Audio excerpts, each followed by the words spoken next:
And we're started. All right.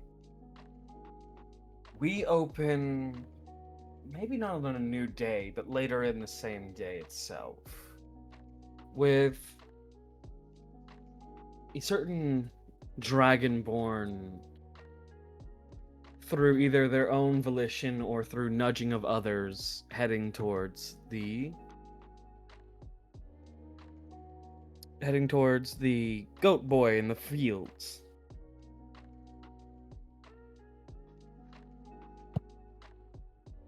Do you have any Are you making your way speedily there, Cupronickel, or are you just what's going on? He's gonna like awkwardly, slowly walk out as things are getting tense in the not kitchen.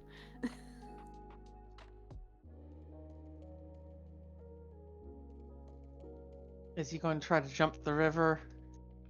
No. He ran into Silas of the aftermath of that. Don't jump in the river. Stay away from the river. Just use the fucking bridge like a normal goddamn adult. Stop trying to jump across the river. He's Tryphon says, fuck you, his rules. Tryphon has mirthful leap, you cheating fuck. Also serious, but what's the word? A serious question, but I won't do it. Could I actually like make the river because 30 feet or 40 feet? Or my character? You would need. Okay. You would need to do an athletics roll or an acrobatics, depending on how you want to tackle it. Well, Yeah, but he's taking the bridge. I'm already across it. Again, Being good. Being good. Yeah, now Cupronickel's gonna walk up on Tryphon, like fucking elbow deep in the garden. Yeah, I guess from here he's gonna try to get his attention by waving and addressing him with a friend Tryphon. He does look up and look over at Cupronickel, just like, yeah. What are you doing? I'm gardening. Cue a head tilt. What's gardening, friend? And you can see for a moment just the minor malfunction of I've never had to explain gardening before. Oh. And well, it's tending to the plants, helping them grow for food or just flowers, I guess. Oh, nods understandingly like a child. Just like, yes, I know what this is perfectly. What kind of plants do you have? Hey, Yufi, what kind of plants are in the garden? so I love that we use it as a garden. It's a crop field. It is filled with. You are in the cabbage section and the free range. You were given, if I remember correctly, you were given the seedlings for tomato stalk and carrots. Okay. It's just like, well, there's cabbages over there, and I'm about to plant some corn and tomatoes.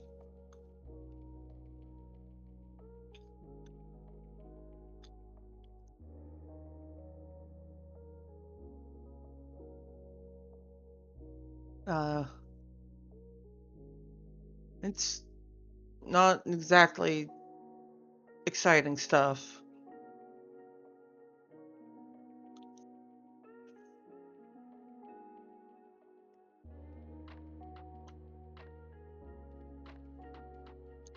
I'm trying to refrain to ask what are tomatoes and corn.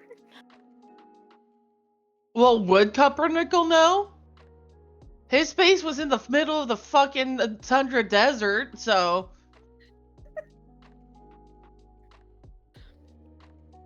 Probably not. then ask. With another head tilt to the other side, he just looks a little almost childlike curiosity of just, what are those? Um, Do they taste good? I mean, I would think so. Tomatoes are just like, yeah.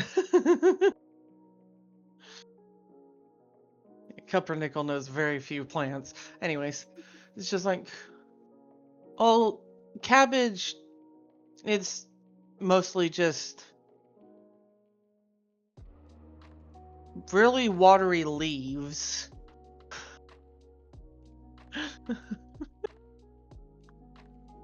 There's a slight grimace to Coppernickel's features. Just the thought of wet leaves doesn't sound appetizing to him. Yeah.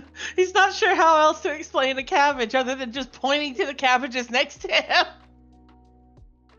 Just like these are cabbages.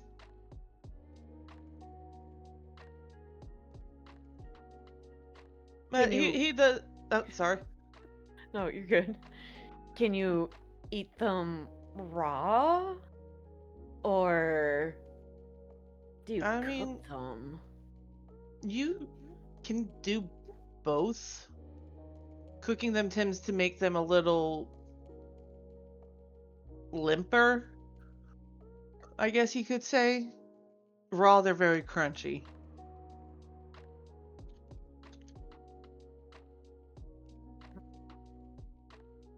It's honestly To be fair, any of these you could probably eat raw or cooked. It just depends on your tastes.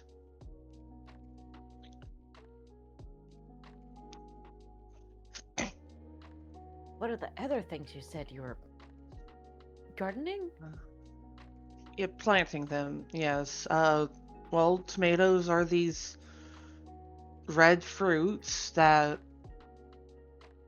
admittedly have a lot of seeds in them. Me trying to... A tomato is a fruit! Well, technically, when it comes to vegetables, it's either all fruits, berries, roots. There's no actual true vegetable. It's just a culinary classification. I digress. Yes, they're all plant. But yeah, no, it's just like tomato is this really red fruit, really juicy from what I've been able to try. And corn is and he visibly flounders for a moment as he just starts not sure what else to say. He starts making the hand motions of it. Well, it's long. Oh no. I think at this point, Coppernickel's just gonna squat down to Tryphon's level.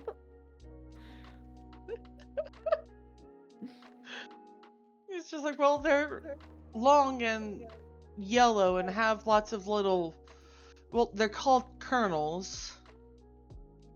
What are kernels?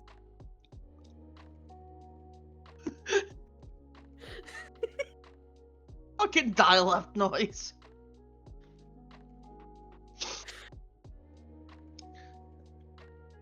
Just after a few moments of, I'm not sure how to explain that, honestly. I think I would have to actually show you corn. Is there any corn here?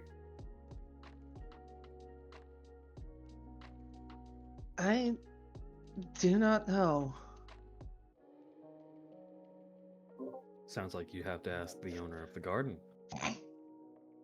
Yeah, no, it's just like.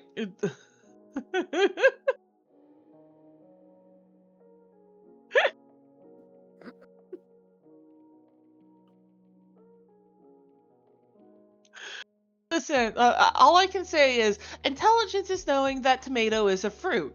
Wisdom is knowing a tomato doesn't belong in a fruit salad. Anyways.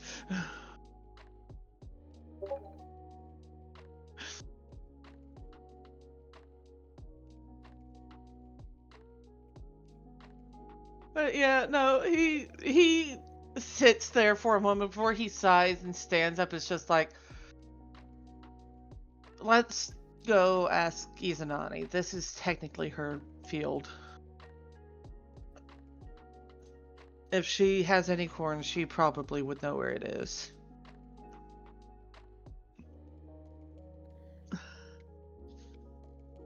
Which one is Izanani again? The big one. Oh. Also, the this is going so bad. Just the only woman, I think.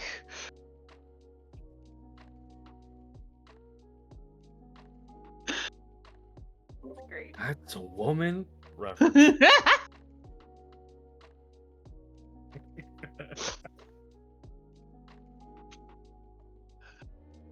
But yeah, no. After a moment, he's just like, "All right, come on, let's go find her and ask her." He's gonna nod and follow Tryphon, like a little puppy that he is right now. Lord have mercy.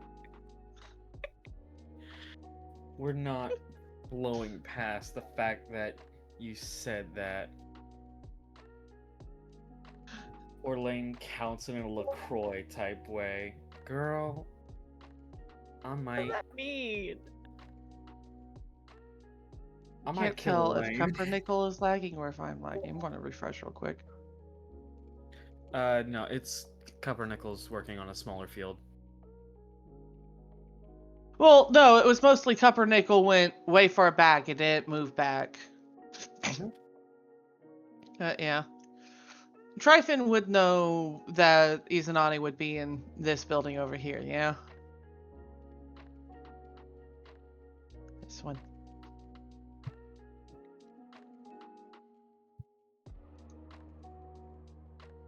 You would know that as she is not present outside, or if Cupronickel explains in here, that she would be in the other house.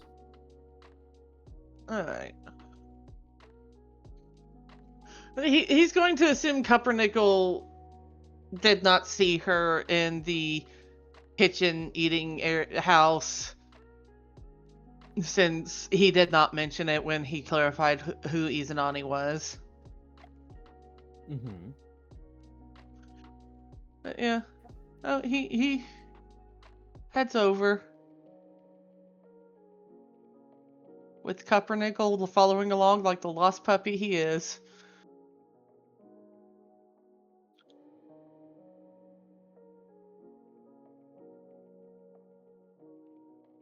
No, I'll shoot. I'll I'm wait gonna for have to Cupronickel. refresh real quick. My map just got super tiny.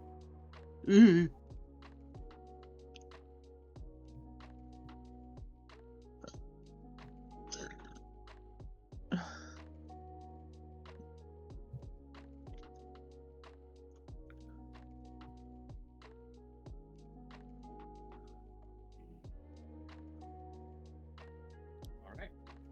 As you get up to the door, what do? You just go in, or? No, he knocks because he's not fucking rude. You knock, and then there's a moment, and then there's just you feel a psychic, kind of like someone pulling back a sheet in your head, and you just hear, which one of us? Izanani. And then it's just you hear this loud slapping noise. Smack, smack, smack. And then it's just the, what? Good easy not. And then you just hear in your head, good easy Nani. Some of the children are here for her. How do you smack me in the Isa? You hear it, Hopper. It's fucking Tryphon standing there just like, wait, when did we become the kids? As you ask that, the door opens. Without her jacket, I will say, without her jacket and just her dog tags and the sleeveless shirt, you finally see all the scarring and the tattoo work on Izanani. And she, I have to clarify, the only ornate thing she has on her is a different eye patch.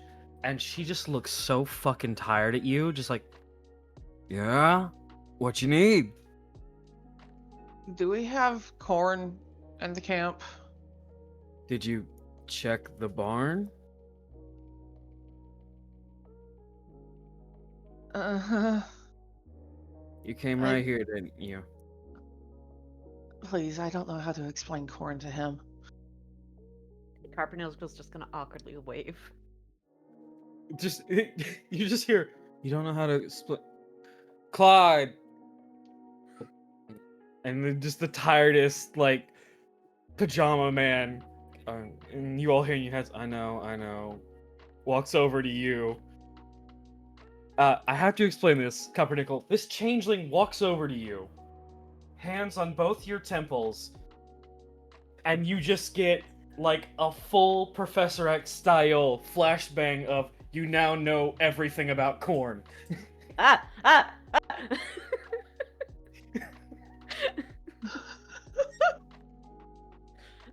What was that? Why? Corn. And then just walks away tired. Corn and leaves. The corn beam is strong. Such an ominous way to say corn. Isanami just stares and goes, did he do the fucking knowledge thing? I think he did. Child, are you alright? Asking Cupronickel.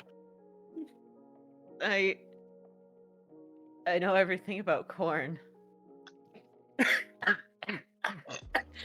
Hold on, She's just fuck, staring hold on. off, just dazed and confused.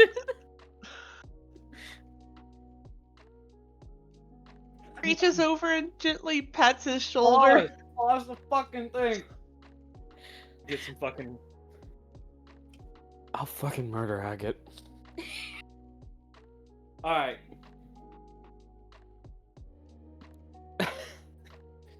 Izanani just goes, did he tell you where to find the corn or just learn about corn? Just all of corn. Check in town. I think we have a vendor for corn. Tryphon does think for a moment. It's just like, where is the barn anyways? You're staying in it. Oh. The building beside the crop field. The barrels of seeds.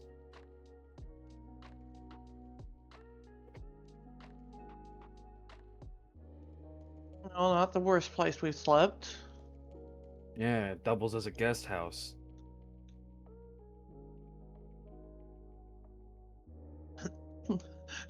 Tryphon does turn to Cupronickel after a moment. It's just like, do you have any other questions, or do you want to go find corn?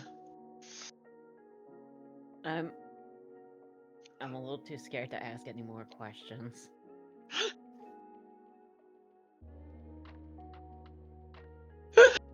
Getting traumatized by the corn. Corn is also known as maize. Oh no, I've turned Cupronickel into the Brennan Lee Mulligan of corn. No, what have I done? Fuck. Alright.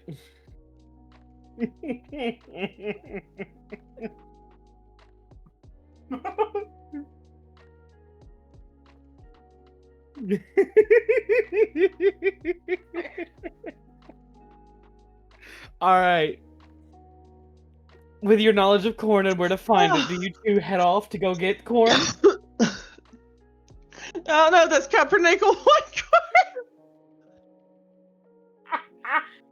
At this point, as Cupronickel is trying to process all of this information that's just been dumped into his little peanut brain, he's just gonna follow Tryphon. I guess this is just what happens when you leave Cupronickel and Tryphon together. Izanani looks at both of you and just, I'm really sorry. Closes the door. Walks back and you hear a bed creak. Of just her returning to the bed.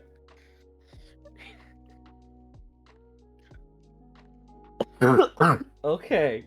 Just- Oh.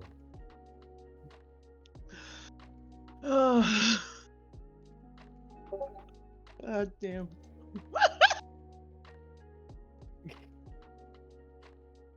I think you mean a spork, but thank you. Yeah. Tryphon just stands there at the door for a moment and looks at Cupronickel, looks at the door, looks over at the bar, and is just I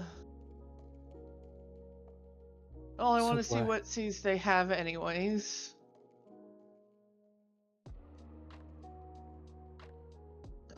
All right. Is that where you guys are? I feel like that's a good place to leave off with you two. Tryphon's just going to go over to the barn, and I'm assuming Cupronickel just keeps following him like a lost and now very traumatized puppy. When I say traumatized, he just... Oh god, I hope my voice isn't cracking again. More so, he doesn't know exactly how to process all of this information. That's just been bestowed onto him.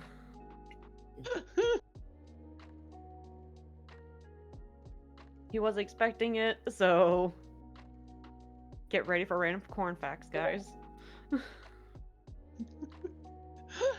That's going to be happening now as Tryphon is trying to get seeds and do more gardening. He just gets bombarded with corn facts. Do you know in the 18th century, corn was just. Corn Where'd has you 20 learn that? chromosomes. We don't Wait, have any. I don't know what 18th chromosomes century. are. All right. All right. So as you two vanish, walking away with the mumbling of Cupronickel and Tryphon, we change our viewpoint from one to another. Aurelia, are you still sitting down with Cece? Yeah. What are you doing? Are you it's probably been like maybe 2 hours since you got the fucking Moric eyeball. I have a sister-in-law? I forgot that happened. Because Aurelia would have just replied, "You mean Jackie?"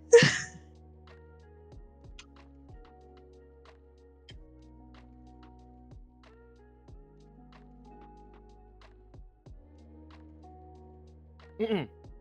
Like you were then informed, like, oh, you don't know yet. You should ask Orlain. And then Noctis just going, no, I got it. If he'll pick up my fucking calls, and then you got hung up on.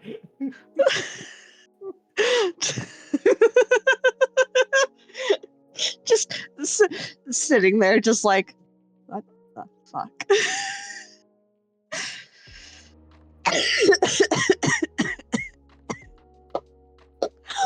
Orlain! Tom's on D&D. Alright, so yes, it has been an hour since then, I'll say. Yeah. Since I'm being told that it was 12 p.m. and now it's 1 p.m. Yep. Just continuing to vibe, As you are continuing, making sure the baby, had food and stuff, the usual.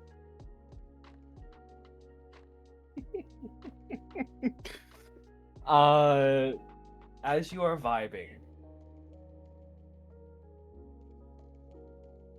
you hear a all too familiar but seemingly I don't want to say forgotten because I don't think you would have forgotten, but you hear ting ting ting ting ting ting ting ting ting ting ting ting from something in your past. Okay, what's the little fire guy want? You open We'll it up. retrieve whatever is ting-ting-tinging, but the immediate assumption from Aurelia is the fire guy that I have once again forgotten the name of. Ember, I believe it was. It was either Ember wait, or it's- Blaze. It's in my notes. Give me a second. It's Blaze, yes. Yeah, Blaze just going. Phoebe, you forgot about me again. I did not forget about you. I have a lot going on. What is that gonna do with me? Feed me. Fine, what do you want to eat? I'm a fire. Wood. Just picks up some sticks from the ground. She's sitting under a tree. There are sticks. Here Yeah, you go, little guy. You like pop it off and feed him, or do you open one of the little glass doors? Probably opens one of the little glass doors, just like, yeah. Feed me. Oh shit! Fuck yeah! What is? How do you forget about me so much? What's wrong with you? You almost left me in your little pocket dimension too.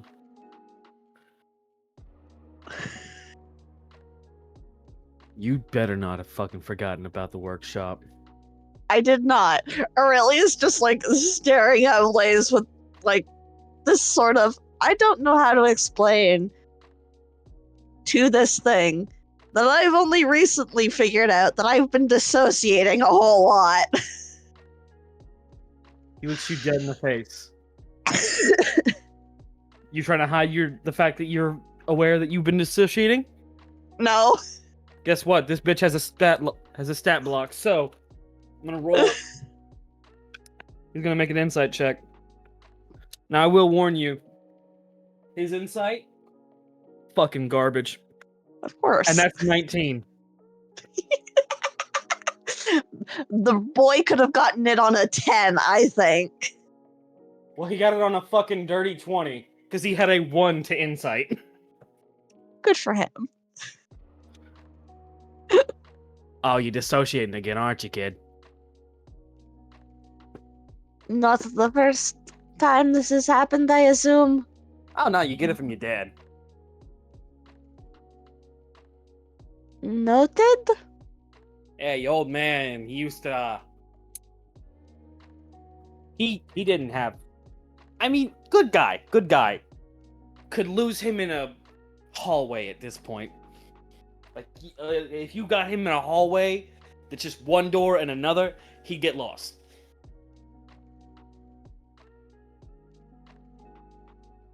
That doesn't sound fantastic. Oh no, he wasn't smart at all. Well, that's just mean. No, you don't gotta be smart to be a good smith. He had something better. He did? Mm-hmm. And that was... Instinct. Your old man could feel things. Like, do you remember about the bear attack? The what? A bear got into... Okay, so you lived in a temple. You know what a temple is? I'm aware of what temples are, yes. The old man was a divine smith. You lived in a temple. Well, sometimes you weren't directly connected to the village. Sometimes animals would get close. I think you were like still a kid when this happened, but put me in a lantern because he felt something was off. You was out there picking up sticks or some shit. I don't know. You were a kid. You were doing kid things. I mean, I imagine you know what you were doing, or you don't. I'm still kind of figuring out, like, the memory thing. I don't really remember much of anything, but go on. Well, what do you remember? Big old blank stare. I think I remember the conversation he had with someone. You had to talk to a lot of people. You're gonna have to specify. They were arguing, but not really. Oh, kiddo. That doesn't narrow it down either. Man, woman, thing, non-binary, which one? There was a man and a woman. Both. Oh, that does sort of narrow it down. One voice was arguing that I should be left alone because I was concentrating, and the other one wanted me to go train or something.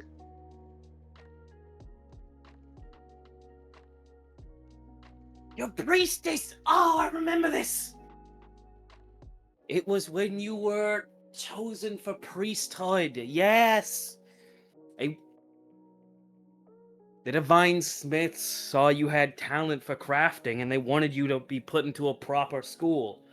Your dad got mad and said, fuck no.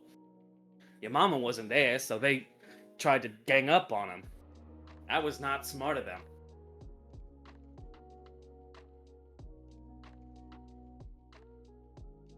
Why not?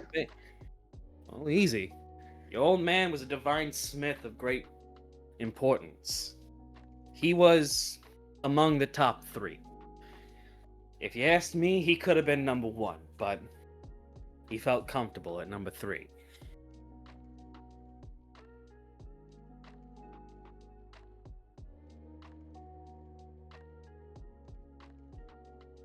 Basically, some Calavantius fuckers came and were like, hey, we should take your daughter to the primary temple for training. And your dad was like, no, get out of here. And he was like, sir, she is such a... And you could see him doing like... Because he is based off the Ember elemental from Howl's Moving Castle, you can imagine the exaggerated movements he's making, insulting these people. Yeah.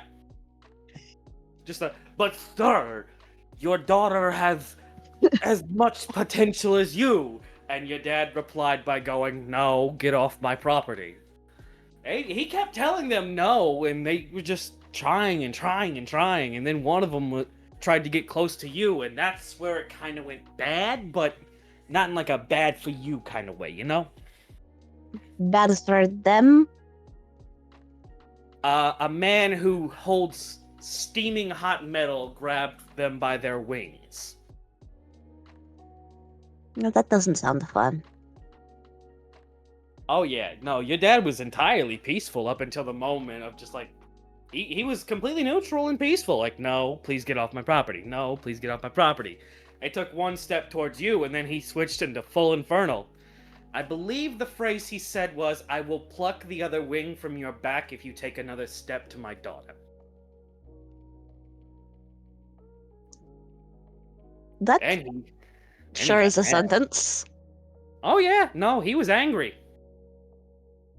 I mean, I get why he was angry. The temple's a piece of fucking garbage place to be. Divine smithing sucks.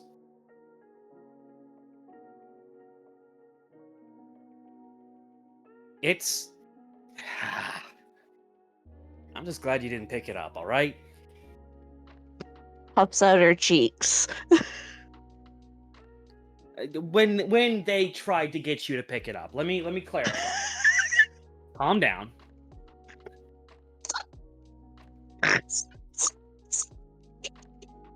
Focus. Just switch to focusing on both of our faces. Don't look at the Muta VC. I see it. Don't worry. Just switch. Just click session channel and focus on the faces. Focus on me. I'm right here. We're gonna get through this nightmare. It's not getting Okay, better. Focus on me. Focus on me. I'm good. I'm not looking anymore. I'm good. All right. But no, he clarifies. The temple was a shit. The temple was shit. They beat you if you got it wrong, and then from the way your dad talked about it, there were punishments worse than that. He didn't want that for you, so he told him no.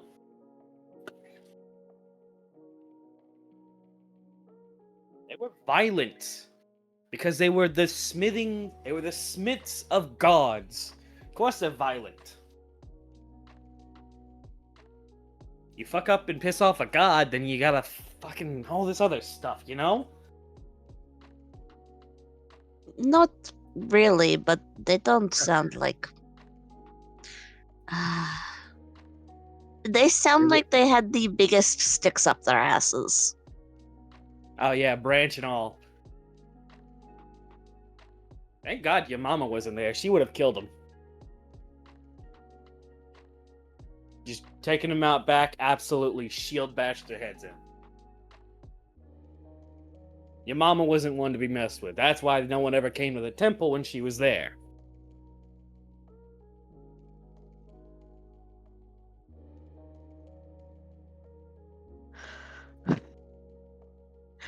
If I remember, the only time someone came near the temple,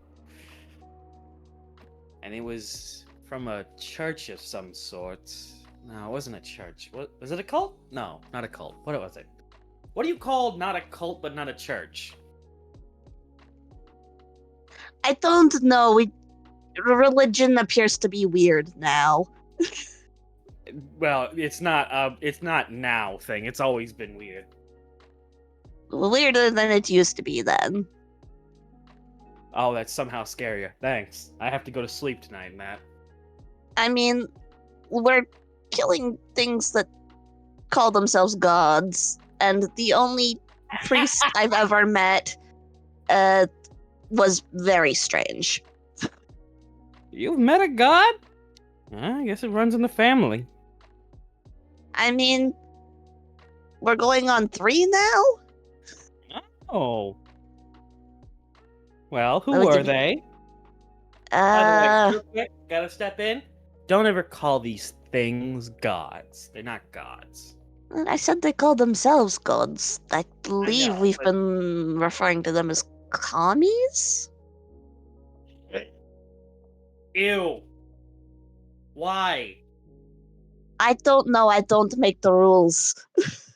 Kami is an old term for an ancient god. It's. Oh. Ew. Ew. Fuck that.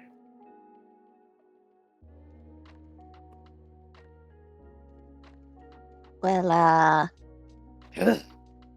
one was in charge of this area. And I Alright. genuinely forget his name. Yeah, no, you haven't. No, is. Bastard man. Yeah, I don't remember his name. Lancelot. What? Yeah, his name was Lancelot. That was the big Yeah. joke. Right. Yeah, well, I the believe that's first exactly one the reason I was- gave. He was that unimportant. Yeah, the first one called himself Lancelot. What? Why? I don't know. But he definitely had to stick up his ass. I would imagine so. He's named after a fucking legend. The second one was. Arborean. I was going to say, I remember it being something arbor related. And the His second name went one through. was. His name went through like 2 changes because Mara can't say it as a fae legally. But it was Arboreal. The second one was Arborean. Oh, whoa! What the fuck was he in charge of? Tree bark?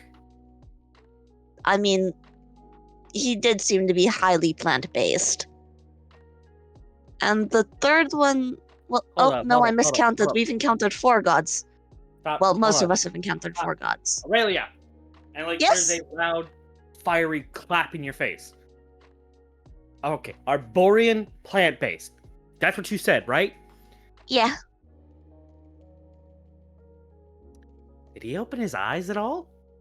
I don't remember. I remember he was a coward.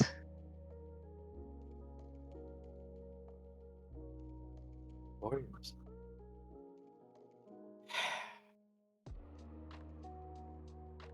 Gods. I think I know what's happening and I don't like it. Well, should I tell you about the 3rd pretend god and the actual god I think we met? Sure, bud. Go nuts. Well, the 3rd one was recent, and we're still fucked up about it a little bit. Was Noelle. Noelle. Knowledge, I believe, was one of her domains. She She was looked doing a human? lot of fucked up stuff. Was she what? Sorry? Was she human? I mean, she looked human. Weird fancy for all things creepy and crawly. Dressed like she was a high tech. Hmm.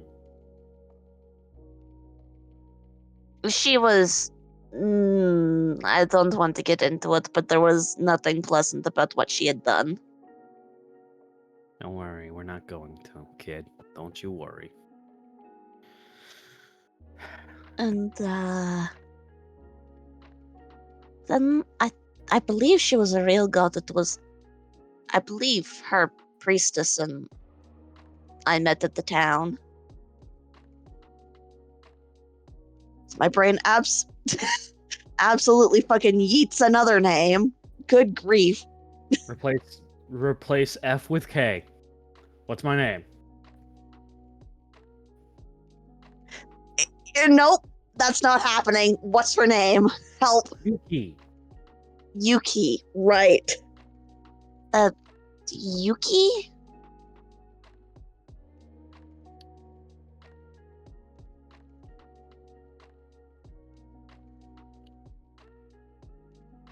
Okay. Okay. What was she the goddess of?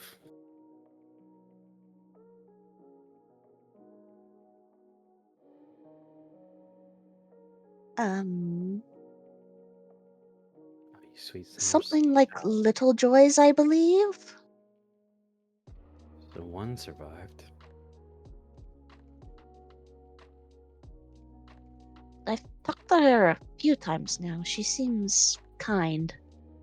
Of course she is. She's the goddess of little joys. She's technically unkillable.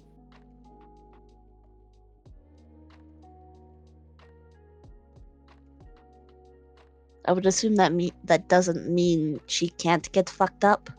Oh no, she can be put into the fucking ground and not come back out.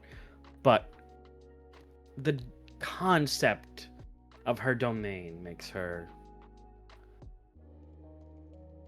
functionally, permanently immortal. I can put it like this.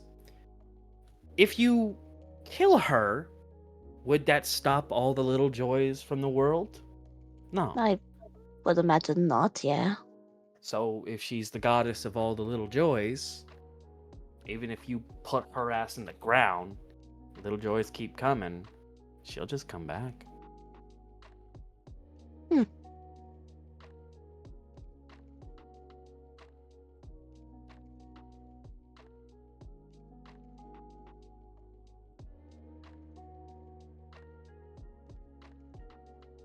Kid, Yes?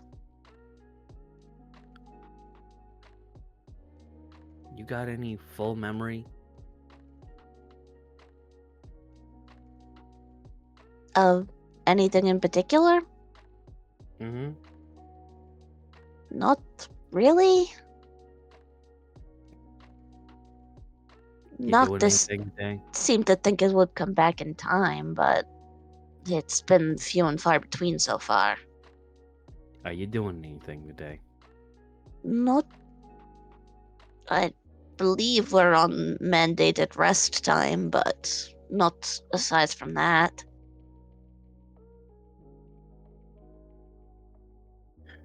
Do you want to remember anything?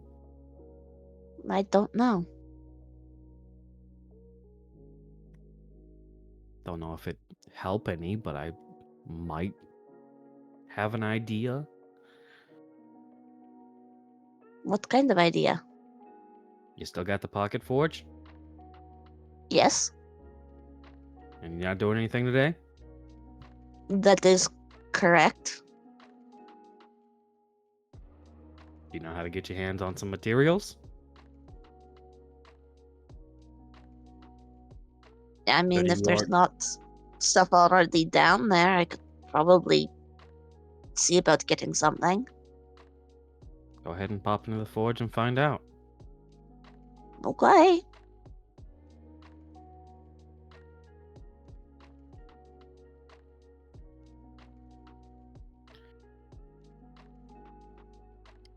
Now I'm going to bring this up. What's about to happen next may be a long scene involving just Aurelia. Does anybody have anything? Sorry. Does anybody have anything they want to do before this long scene takes hold or anything like that?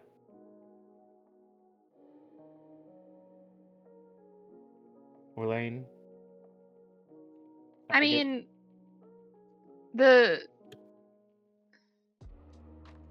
only thing that I have in mind before the scene we already talked about and kind of has to happen before the day ends in contacting Naka is that I want to spar with Agate, which might take like 30 minutes or it could take an hour. I don't know.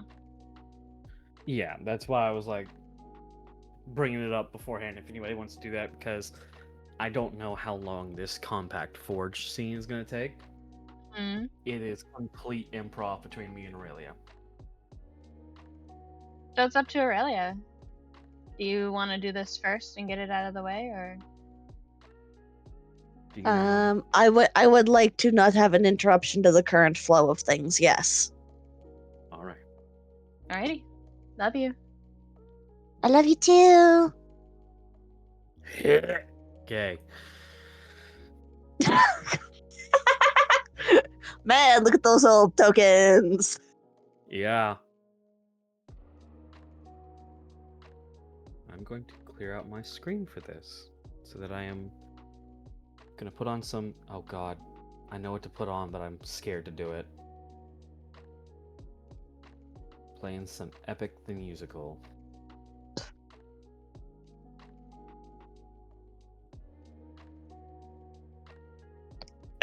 Excuse me. Bless your heart and hope the soul survives. Damn.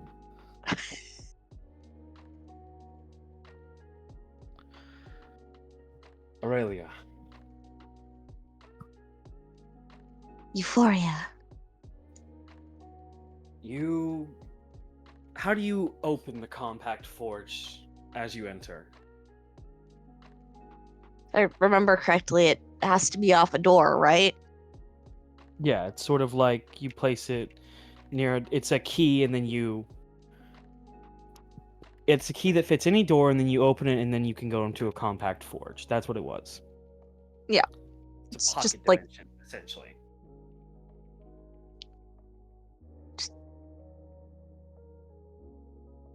Very casually, sort of like Dora going in like she's entering any other building. Aurelia, and you see that little alchemical table placed in front of you begin to the normal green flowing alchemical liquids stop and they turn orange. Aurelia, do you trust me? I mean, I suppose so, yes. Set my lantern into the pot. It won't hurt you? Do you trust me? Then, yes. Definitely an air of nervousness, but does do what Blaze asks.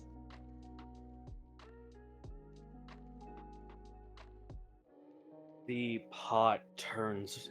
He's looking you dead in the face as you submerge him in the pot. This cult. And there is this sort of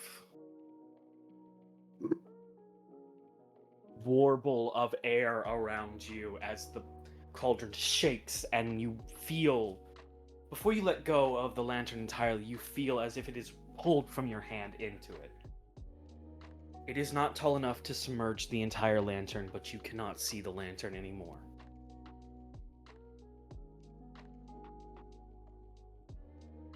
And you hear in the distance, Aurelia. A voice. Masculine, deep, prominent. It scratches a part of your brain that you don't know why.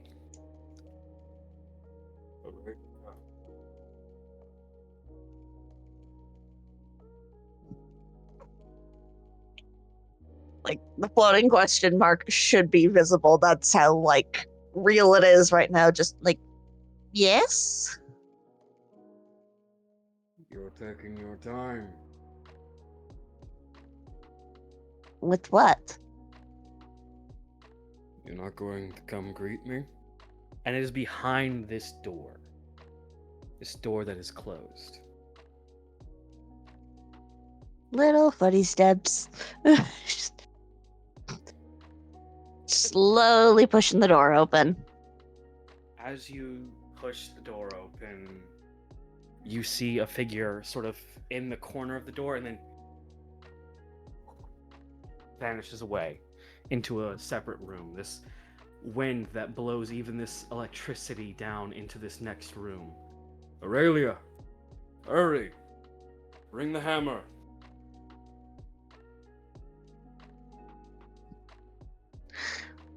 Confused blinking, following the voice. As you try to open the door does not open. Aurelia! Come on.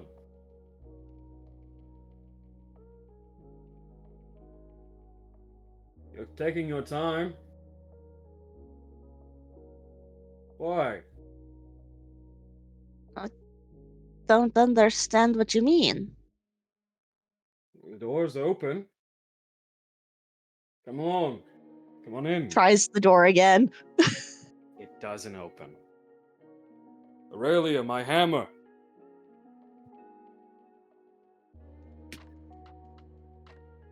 Has the door bested you yet again, little one? I think it has, yes. What will I do with you? And you hear thumping get close to the door. Aurelia, are you near the door? Yes? Come along now, let's open it together then. Grab the handle.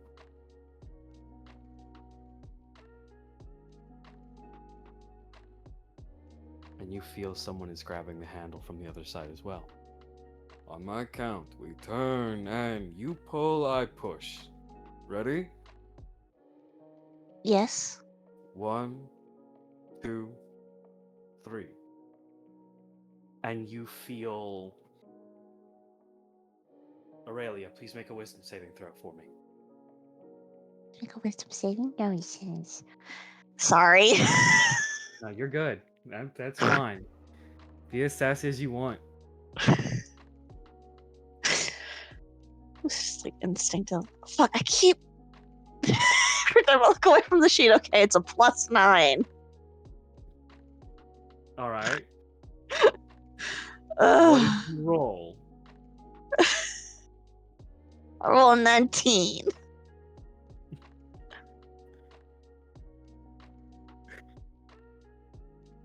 Aurelia.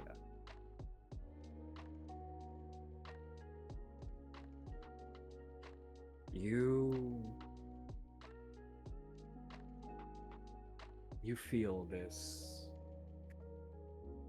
push. Something wants to open the door, but something within you is afraid. Do not open that door. Do not open the door. No, bad. Do not open the door. Keep the door shut. But something is trying to push it. What does Aurelia do? Everything in her head is telling her, do not open that door.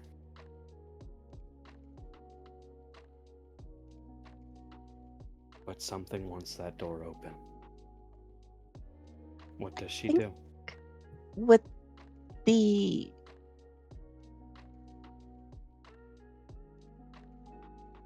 with what Blaze said and the fact that she does in fact trust that weird little guy, she does, like, it's hesitant and slow, but she does try to open the door.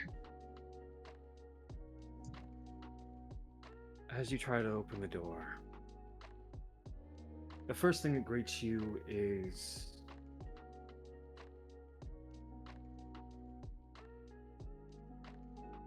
a gloved hand coiling around the edge of the door and fingers facing you. And the door opens and the door gets bigger and bigger until you realize you are simply getting smaller. And a very robust individual, I'll say, opens the door for you. There you are, little one. Come on, did you bring my hammer?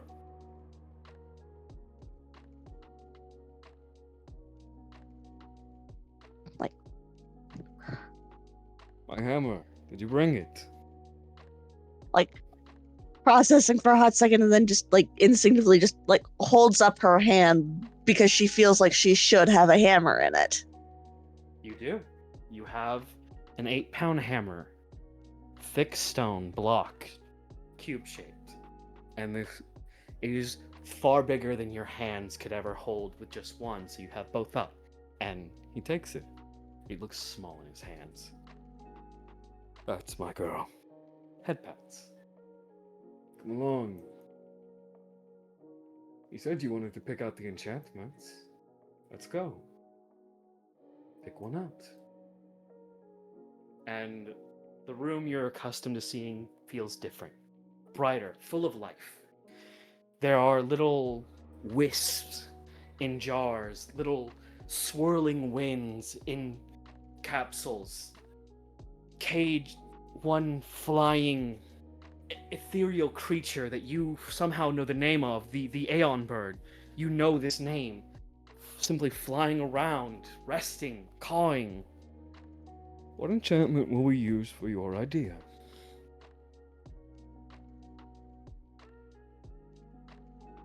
I need to know. I have to inlay it on the hammer. Why? And this large, robust figure has kneeled down to face your height. And he's asking you, why does he need the enchantment on the hammer?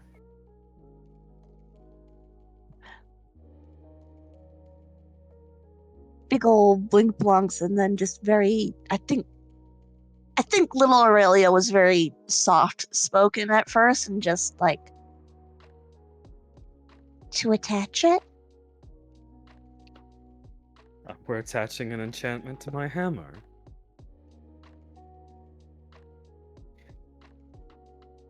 I We don't bring know. staples? You're being silly.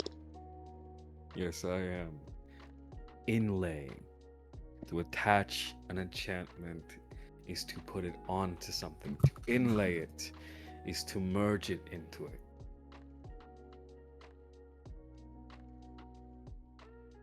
What does your mother say about your pirouettes? your thrusts.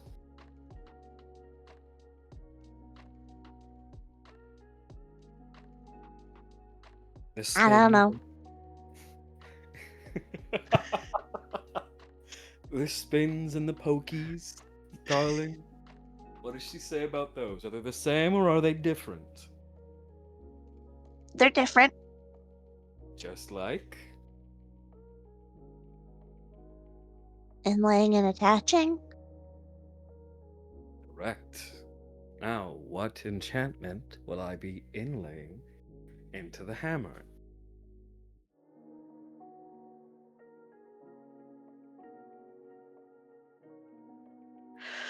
One second.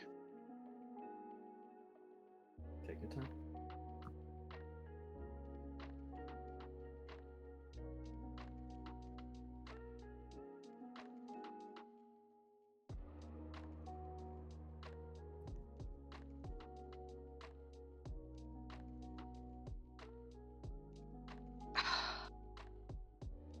Okay, I'm good. I'm You fine. good? I'm done coughing. Ah, alright. So, he motions you back to the enchantments. Which one am I picking, little one?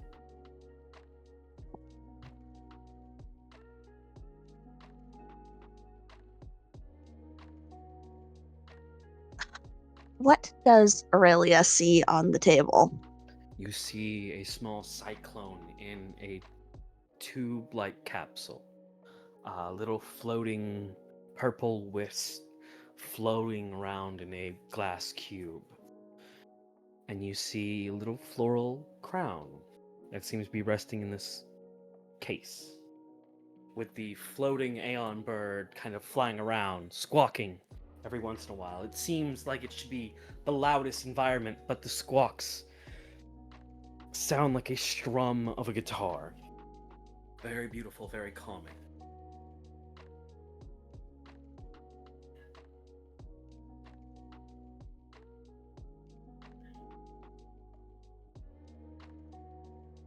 Looks at it, thinks for a second, and then points at the little purple wisp. That one. An eldritch wisp. You find the weirdest things, my darling. Big ol' grin. You need to be careful.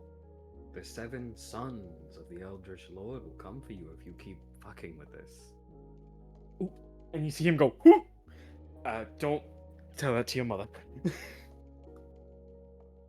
As he opens up and grabs this cube, this glass cube with little wisp floating around. And he stands back up, and immediately you are eye level with a lantern attached to his hip. But there is no flame in it. Come along now. We have to hurry. Your mother will be home soon. And he walks out the door and it closes behind him.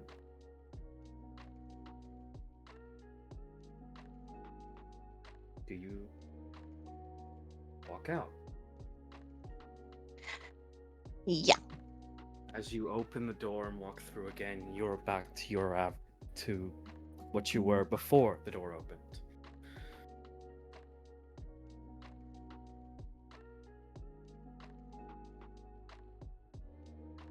It's quiet. You are alone in the compact forge.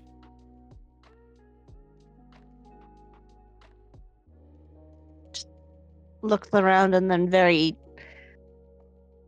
like,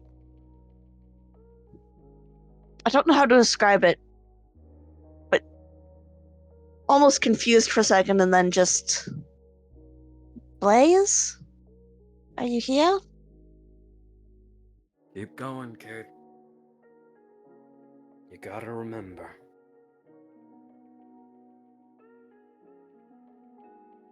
And then, as quick as the voice is there, it leaves again with this loud clang, clang, clang. You recognize this loud clashing of heavy metal on thin. And it's coming from this door. Aurelia, hurry. I need you to prep.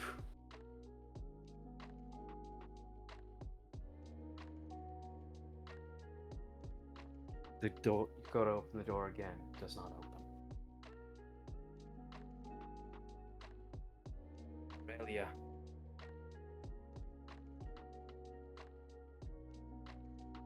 Puts her forehead on the door before pushing again. Aurelia. This time it's from a voice from behind you.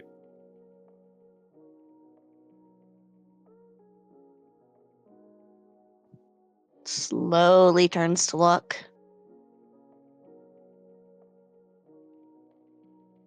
A creature as if someone was wearing a cloak that was eternally on fire, with horns peeling out of it. Far more devilish than yours. An eye stares at you, melancholy, with heavy melancholy. Steel yourself, kid. Why? The memories we remember easiest ain't always good. We gotta hold on to the good memories, but the bad ones are always there first. Aurelia! That actually does startle her. I need you in here to fan the forge! Does she look away from the figure in her startled sense? Yeah, it's definitely a startled back to the door.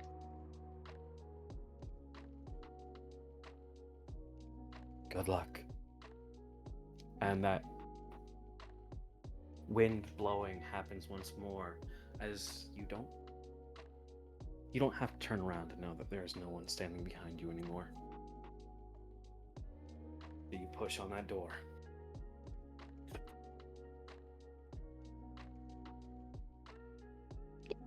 Again, doing her best to try and open the door.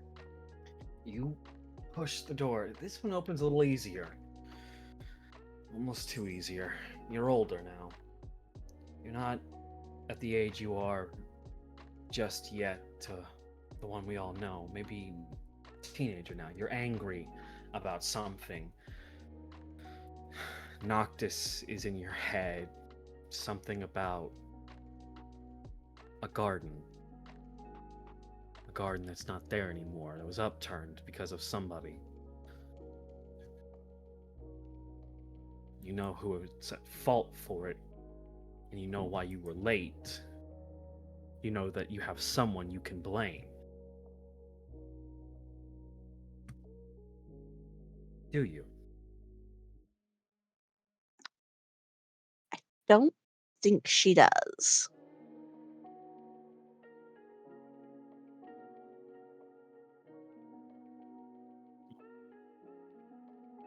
As you step in,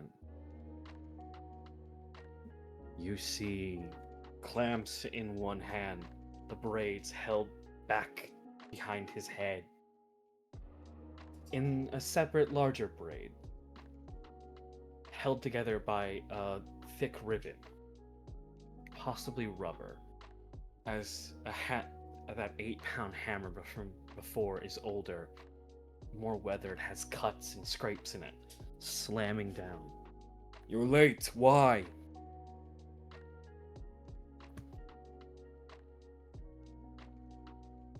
I asked you to be here sooner. I know. What? I lost track of time.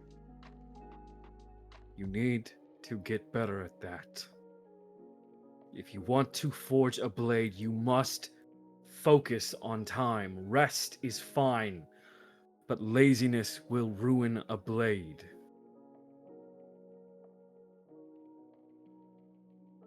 I know that. Do you? Yes. Then prove it. Get ready and pick up your hammer. I need to quench this.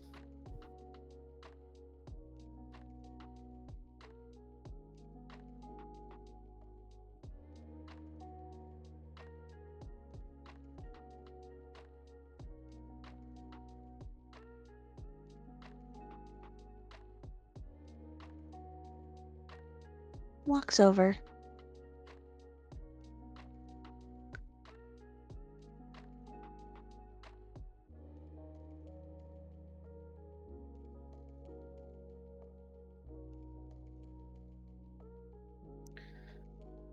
As soon as you bring hammer in hand, you don't know when you grabbed it. You don't know when your your scarf became a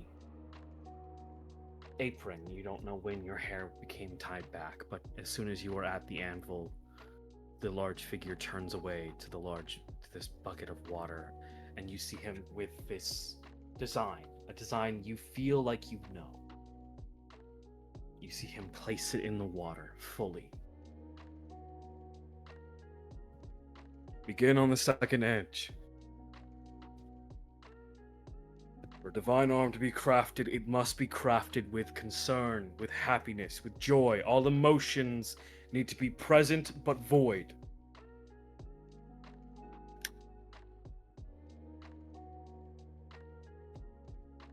Quickly, Aurelia.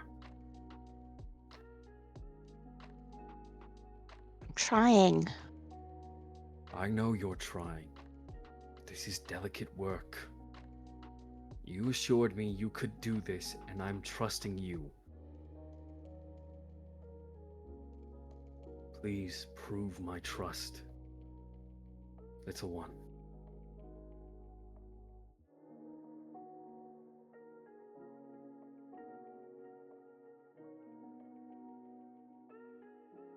Doing the best I can. Our best will never be enough. We need to do better than our best. We need to be present and aware at all times. We need to give everything and more. These are divine arms, the wills of the god, Aurelia. Our best will never be enough. Remember that. Gods are fickle creatures. They have forgotten humanity even after ascension.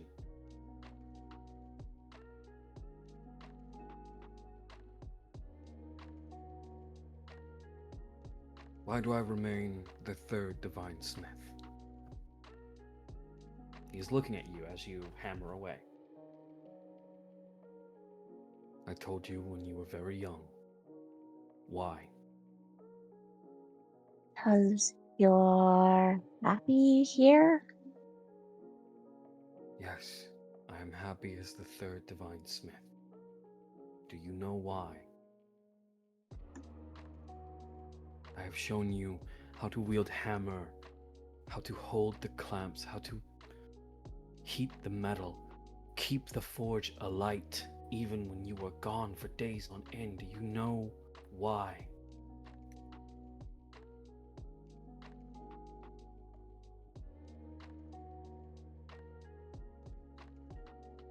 No. Because as fickle as gods are, they will kill for even less. I do not want us, I do not want you, nor your mother, nor Noctis now, to be their first thought for when I have fucked up. That hammer holds more than weight. Do not try to be the best. Do not try to give it your all. Give what is needed.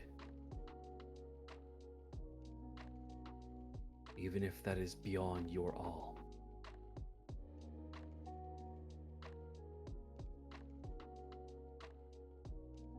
Even the hammers, even the strikes. And he immediately switches from this lecture into essentially helicopter parenting your forge work. You're striking too hard. Lighten the load. The metal is not indestructible. If it were, we could not smelt it.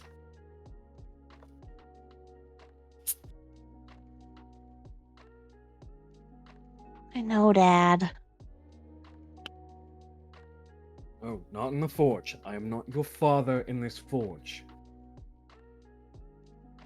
I am Master Crafter. Do you hear me? Yes, sir. Repeat it. Yes, sir, Master Crafter. Continue hammering on that. I will begin. I will begin. Your father seems kind of distant for a moment. Remain silent. Say nothing. I will be back. You know what this is. Your father has sent something. A divine. I will be back shortly. Do not leave this forge and do not let up on your forging. You wish to create this broadsword, you will create it.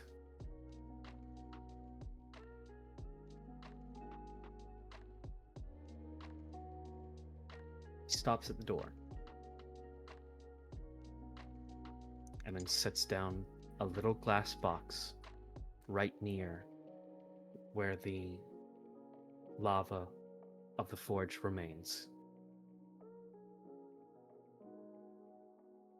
Do not forget to add your enchantments. And he walks to the door again. The door closing behind him as suddenly... Aurelia, give me a wisdom save. Or wisdom check, my bad, not save. Just check. Just check. Just check. Just check. Just check. We're just getting a check in. Absolutely not. That'll be a 3.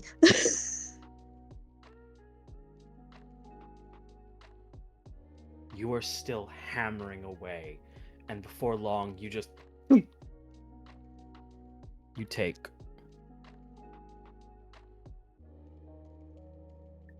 2 points of bludgeoning damage as you have dropped a hammer onto your own hand. Your thumb, specifically.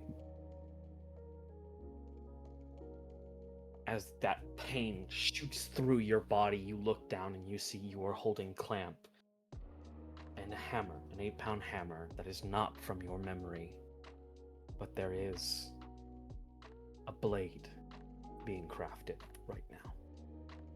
You are crafting a sword.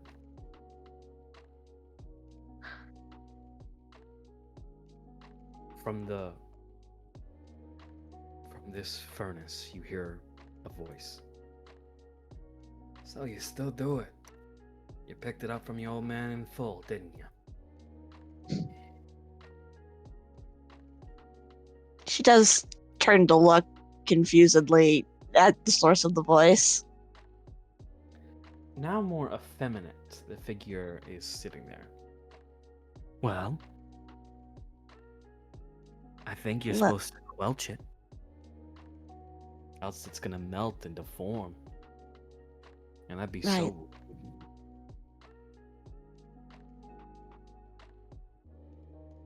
One second. What are you doing? What are you doing?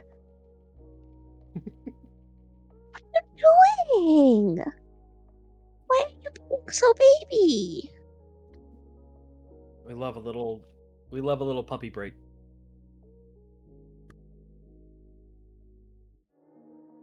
Yes, you're a very good girl. Go lay down. No, you said the G word. Now she's not gonna lay down. She actually doesn't respond to good girl very much.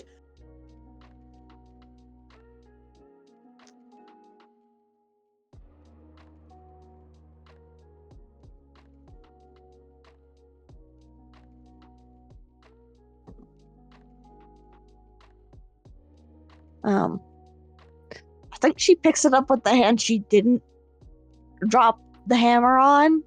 Cause like that's still fucking smart. It's like, man. Okay. Just No, hold on. This is where Yufi, in experience, has to step in. No, you don't. You don't pick no, it I up. don't. You don't pick it up with your hand. That is metal that has been put to the point of turning orange. It will burn you, even with fire resistance. Yeah, Are you immune she was to holding it fire? with the clamp, so she's like continuing to like primarily hold it with the hand she didn't drop a hammer on. Okay. From the way you said that made me just so concerned. I'm like, motherfucker, please. If you're gonna be a blacksmith's kid, don't do shit blacksmiths wouldn't do. Bonks you. I'm not that dumb. I'm just not that descriptive in that. Alright. So, you move and you quelch this blade. What's your passive perception? 16. Give me a perception check. Your perception. Mm-hmm.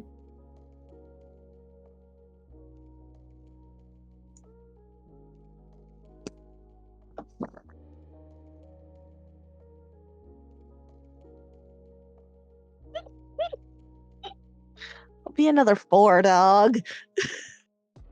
You are so fucking lost. When the fuck did you make this? When the fuck did you grab the materials for it? How the fuck did you grab the materials for it? What the fuck is happening? You don't know. I mean, yeah, that tracks for Aurelia. It's a stick of metal.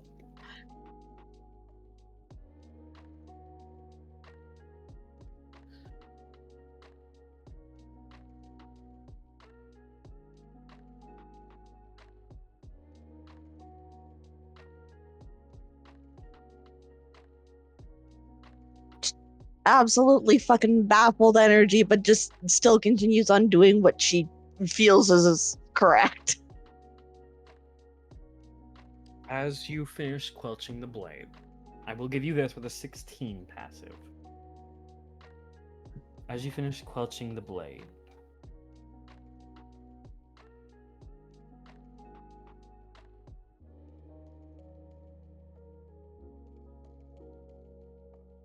you... How do I put this? You catch one simple aspect from... How do I put this? You catch one simple aspect of this blade, that it is full tang, thick, and bottom heavy for pommel. It has no hilt, but it does have a point for where one can be tapped in. The blade is a broadsword blade, and it has 3 little holes hammered out of the center of the blade, as if waiting for something to be placed there.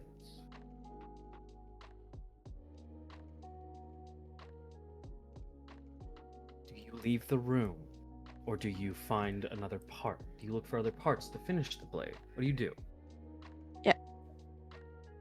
I feel, given what context she has currently, she does look around the room she is currently in to see if the rest of the things she needs are here.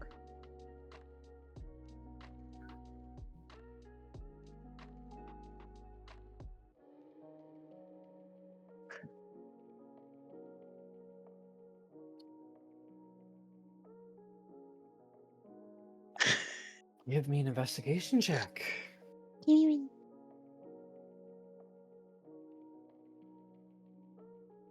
I'll say with advantage because you feel comfortable.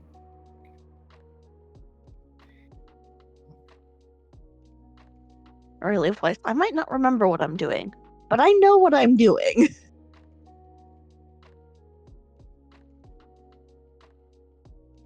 What happened here? Without needing to do anything, you just no. Hilts, handle, pommels.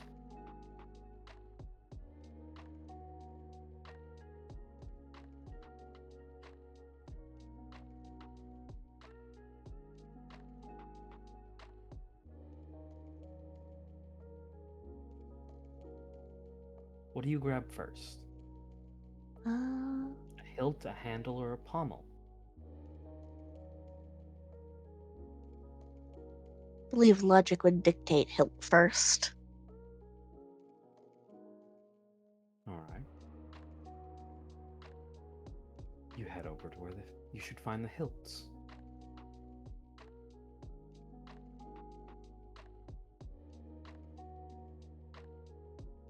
As you do.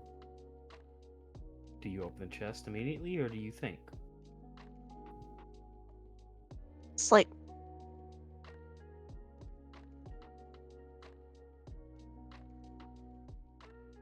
I think it's like there's like half a pause of consideration and the thought of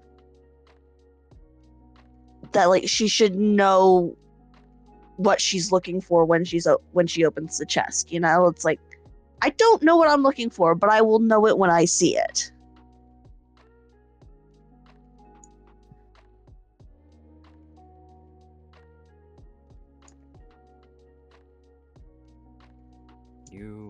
Okay then. You go to open the chest and you just get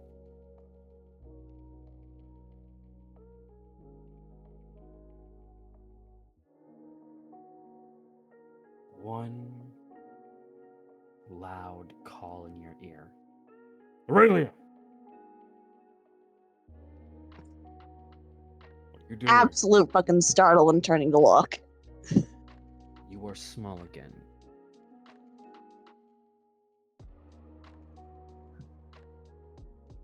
The figure is beside you. What are you doing? You are not to be in your father's study any longer. This is not a place for children and little games. This figure doesn't seem to have a face nor features. Simply, it is a tall, shadowy figure, and it seems to be snapping, getting onto you.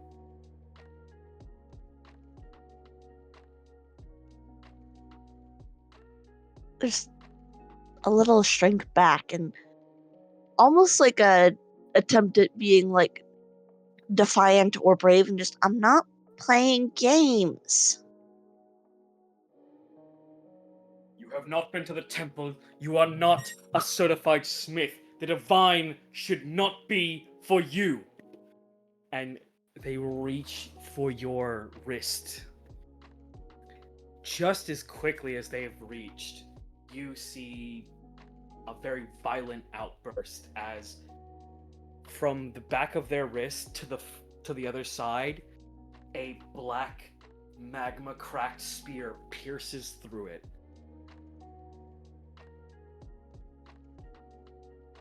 And you do not need to turn to know who it is. You've seen that spear before.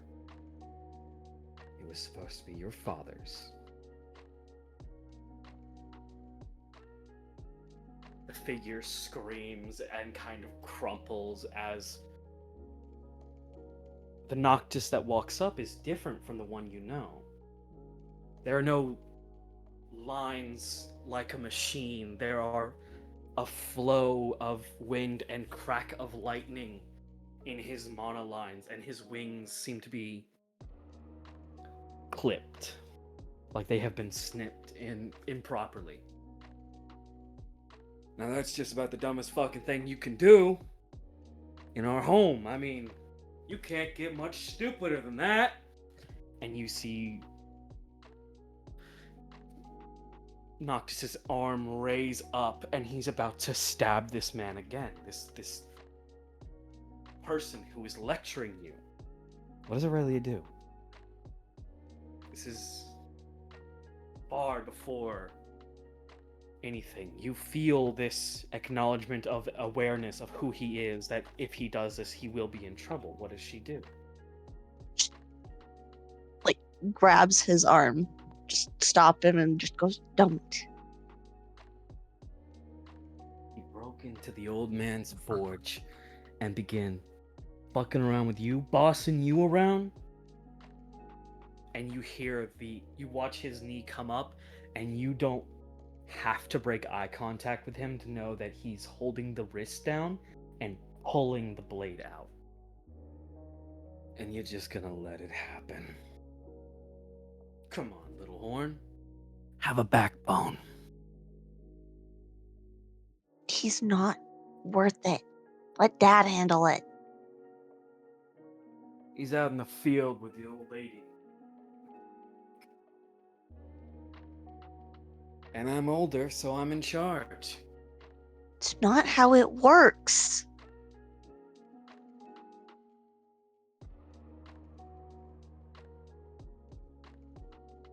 Kind of gives a bit of, about a spear's distance away. Then stop me, Cupcake. And he's pointing his spear at you.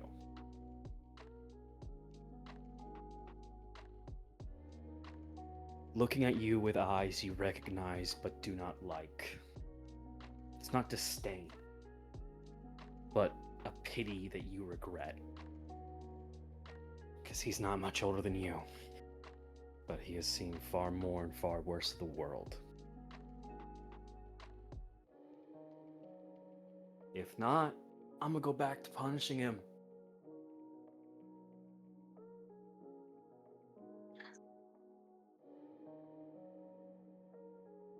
I think she tries to, like, sidestep the spear and just, like, shove him. You go to sidestep. It's one of those very simple things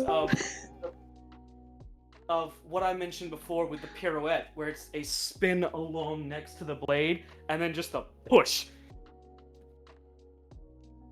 So you would end up about right here, and his ass would fall over the guy who he absolutely kicked over into the corner. Oh, you fucking stupid little! And his wings flare up as he is going to try and lunge at you.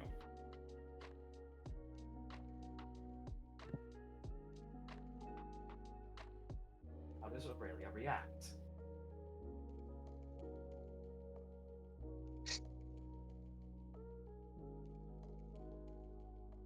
I think it's another, like, sidestep because it's like, this feels predictable. You are trained and he is not. It is predictable. Just like, boop, out of the way.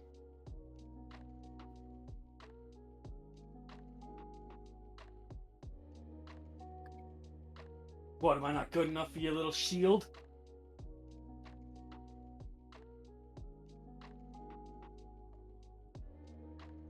Maybe you want to Don't try need that it sword. to kick your ass. I'm not fighting in Dad's workshop.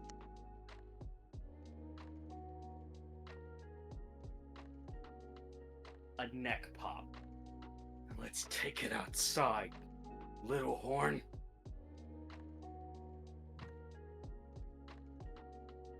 And a step is taken before a loud female voice goes, "Children!"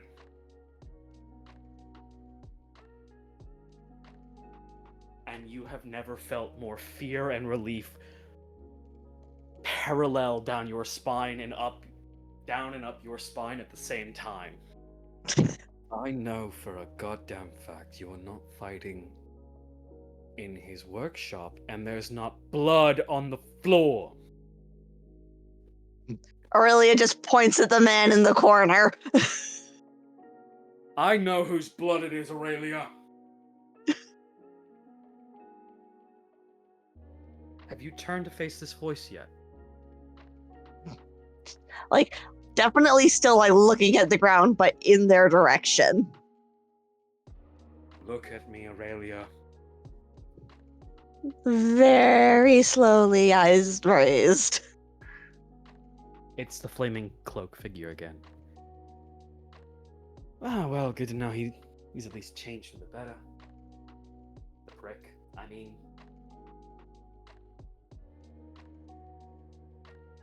Cool hilt. What's it mean? And if passive 16, you are now holding the tang, the blade, and a hilt. What hilt is on this blade? Describe it to me, if you will.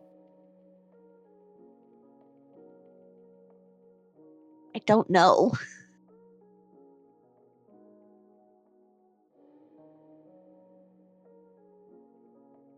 Is it... So the blade is a broadsword. Look up broadsword. Like images of a broadsword.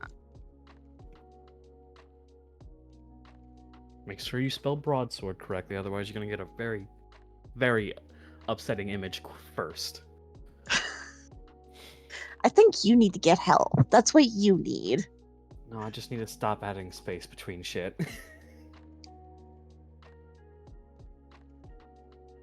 I reiterate my fucking get help, dude. Like, I'm using this because I know this is common ground between you and me. Like the Zelda broadsword hilt, like one of those. Is it something akin to that? Is it a symbol? Is it simple? Plain? Unique? What is the hilt for this broadsword?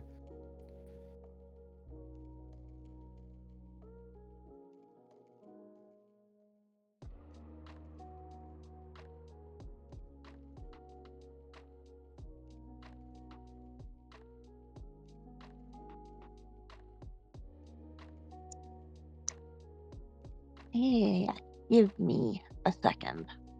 All right, take your time. Excuse me. Are you okay with talking while you look, or do you need full focus? I just need full focus for like 30 seconds. Give me a second. All right, pop off. Actually, it's 1:51. We're gonna take our 5-minute break real quick. Go ahead and pause recording.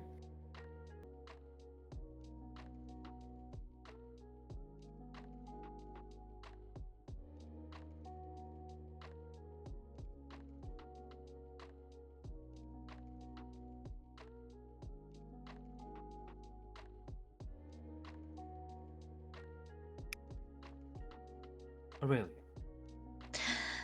Yufi.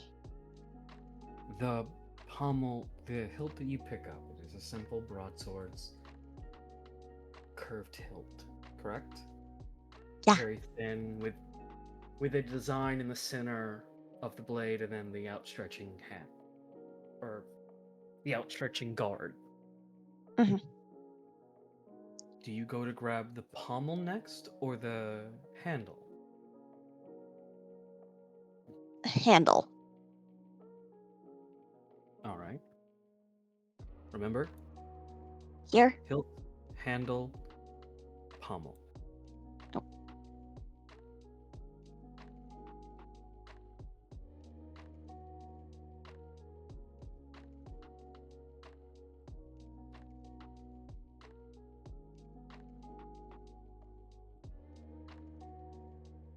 You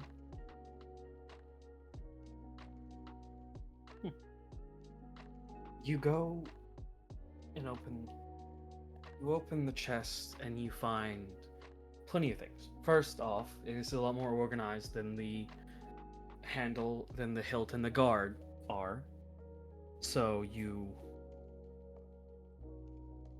immediately see 1, 2, 3, 4, 5, 6, 7, like rows of 3 on all the handles, and you have your choice. Do you grab the first one that you sent me, or do you look at a couple? I think she does look at a couple, but she does pick up that one, yeah. Why that one? It's the figure once more. Why that one?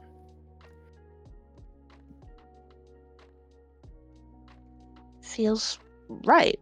Like it'll be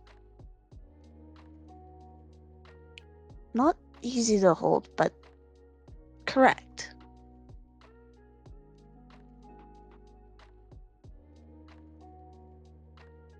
All right.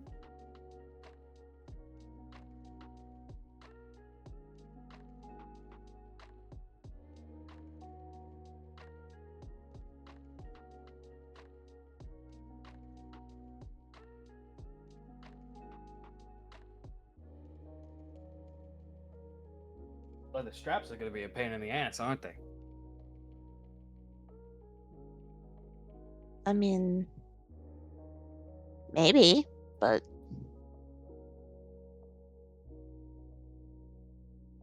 you know what isn't it? All going to take effort and work. It will. Yeah.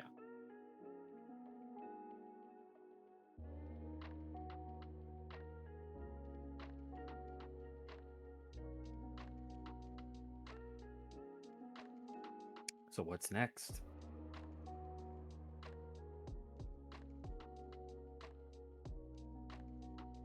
Turns to look at the voice, like the head tilt confusion.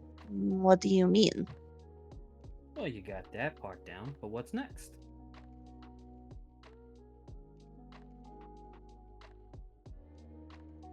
Well,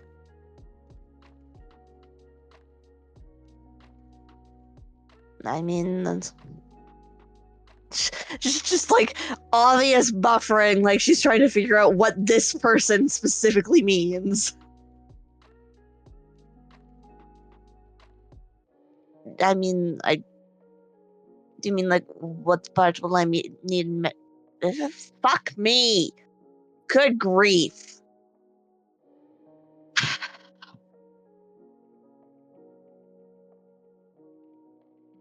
Well, I mean, you put the hilt on sword, then handle on sword, and then pommel on sword. No, that is not the order things go in, right? Right? No, it's the order, yeah. But why? I don't know. It's It's because making it the other way around would be way more difficult. What? Ah, Lord, you're not listening.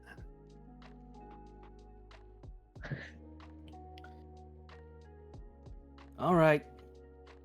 Well, then I guess you should get your pommel. I feel like you are trying to make a point and it is not coming through clearly. Oh no, it's coming through clear as day. How it's interpreted, that's not on me.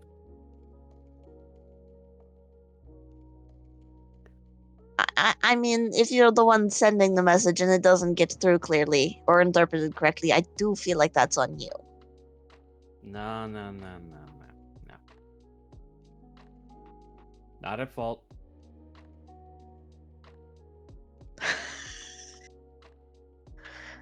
And why would that be?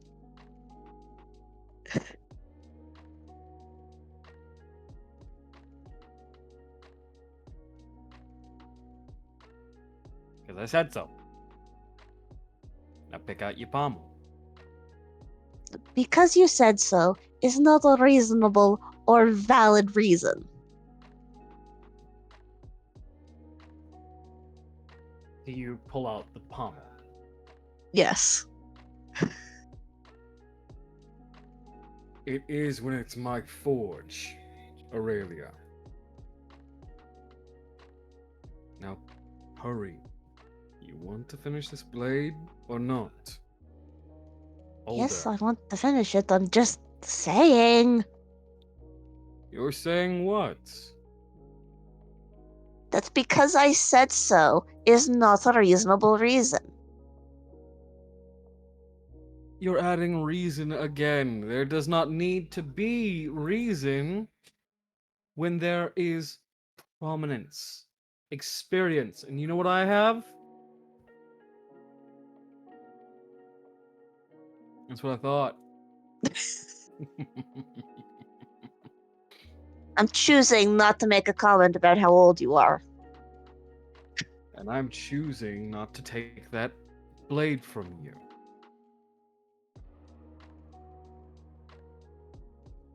How kind of us both to choose.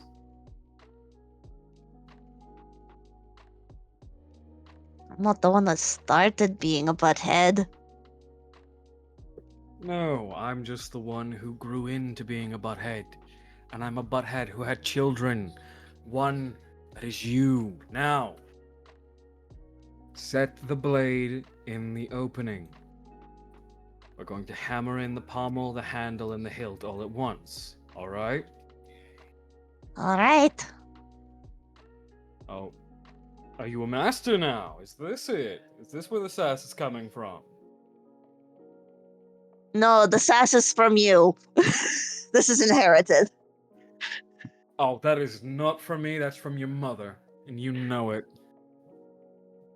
I don't know. I feel like you should. You should always know.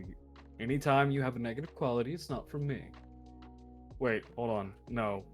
I'm gonna tell Mom you said that. No, you're not. If you want to be back in this, if you ever want to come back into this room, no, you're not. Full on sticks her tongue out at him. What are you doing? What is with you and that sticking your tongue out at things? Where did you even learn that? Gonna blame that one on Noctis. No, Noctis taught you that finger we told you not to use.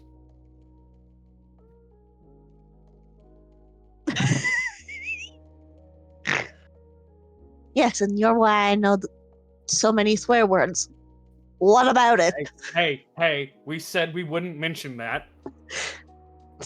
Yeah, like gestures with a free hand. There's nobody else here. Yes, your mother has ears everywhere. Now, blade in the hold, and then hammer. Where's your hammer? Picks up hammer with a free hand and like. Yourself. What are you going to do with the hammer, darling? What do you do first?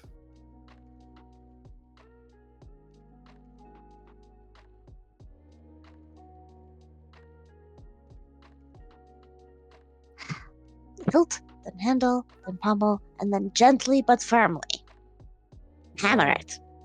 Ah! Hilt, then handle, then tap on a handle, secure the pommel, and then you tap the pommel. If you put hilt, then handle, then pommel, then tap, you're going to fracture the pommel, and then when you swing the blade after a couple weeks, it'll fly off into one direction and hit poor Granny down the hill. You want to hit poor Granny down the hill? No. You're a better one than me, because I do.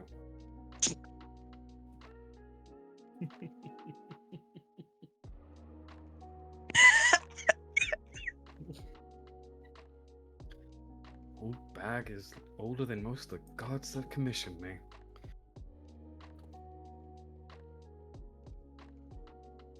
Think she's fueled by spite and pettiness. Hey, careful. Spite is one of the Titans' domains. We don't want to jinx it. Turns out she's one of the... Lord.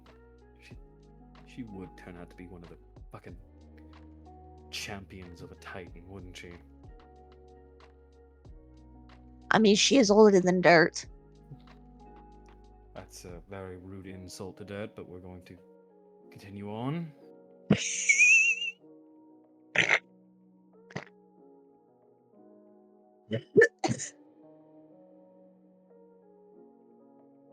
What are you waiting for? I don't know. Are we done gossiping?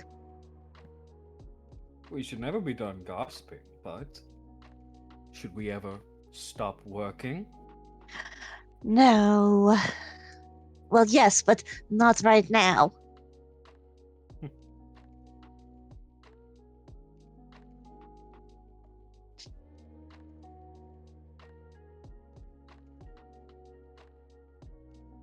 She's doing what he instructed now, is just like less cheek, All right. less sass. Now, affix the pommel to the end, secure it tightly, and tap it gently. This is a magic sword you're making.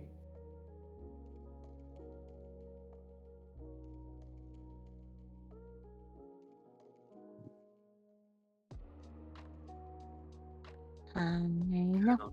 That's why I'm being careful, but not too careful. Lord, you're going to be the end of me.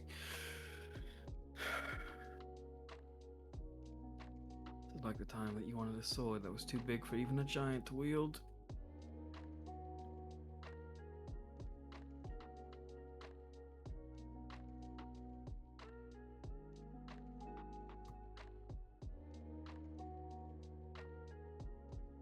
All right. Gently. There it goes.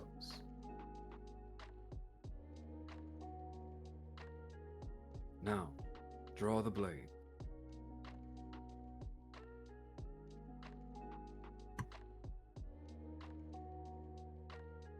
Very gently and carefully drawing the blade out. He pulls out the little glass box of Eldritch Whist and sets it on the anvil. What comes next is one of the most important parts of divine smithing and smithing in general. What do you do next, my dear?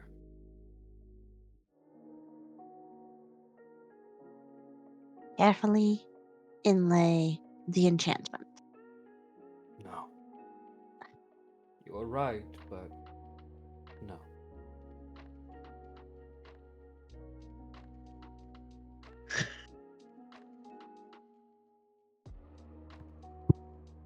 Give it a blessing.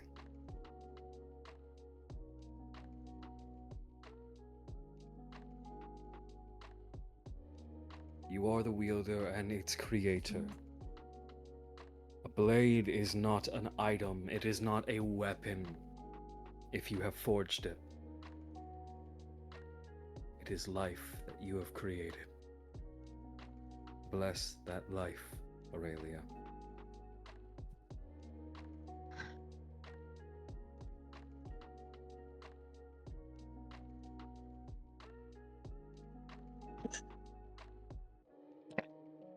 Sorry. Get the fuck out of Muta VC. Get out of there. Why did you go back? I'm not looking. I went back because we were paused. And the minute we were you had at least a good minute before we unpaused. I didn't think, okay? Nia wasn't being sassy.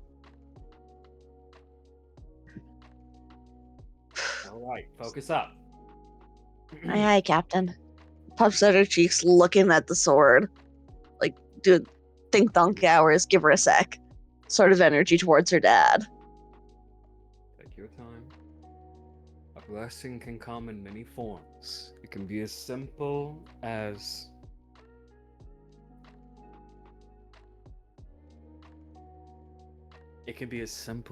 giving it a name, running your own magic across the blade first, or even so much as inscribing with chisel and hammer your initials into it. What will you do?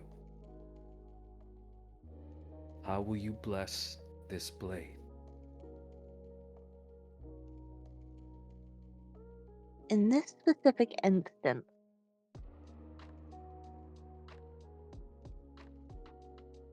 Aurelia runs a little bit of her magic over it, and then sort of like instinctually under her breath, it's just do good things.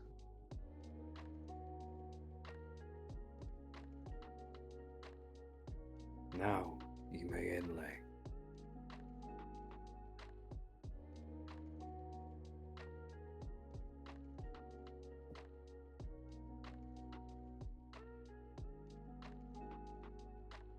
And he opens the glass box as the three little wisps begin to fly out. And they swirl around you. Be careful. Eldritch Wisp hold a lot of power. They are the excess power of the genie.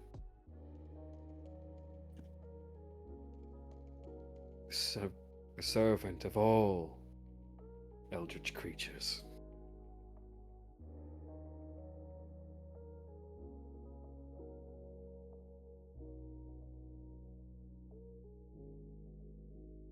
How will you inlay it into this blade that will do good things?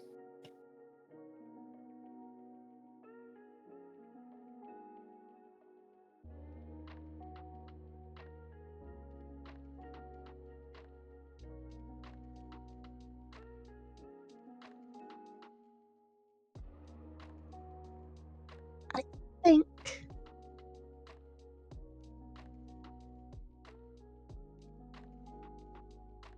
she. It's like she gently cups her hand around one of them. And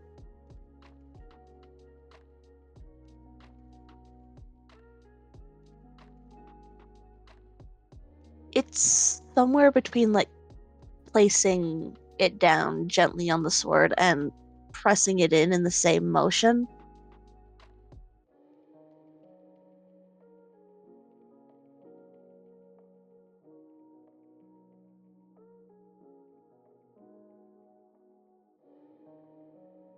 Aurelia.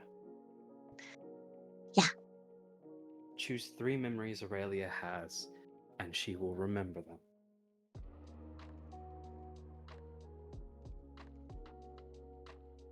As the blade is completed, and there is just the softest smile. Good job, little one. And the minute the hand pulls away, blocking your vision from this head pat, you are alone in the forge, holding a blade that is not like the one that you crafted in your mind. It is different. Same hilt, same handle, same pommel, but the metal, it's black, tinged with purple. The 3 holes that were in it now filled with a small little ember of violet.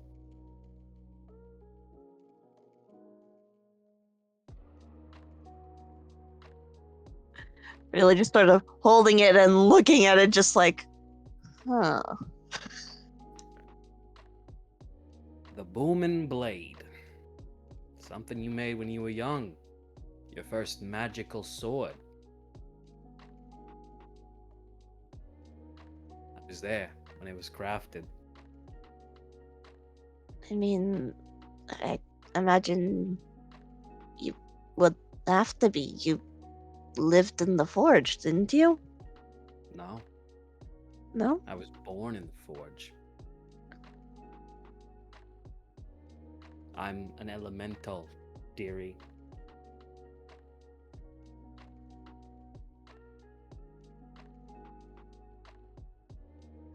And I know that. Yeah, but you You don't. still lived there, didn't? I mean, uh-huh.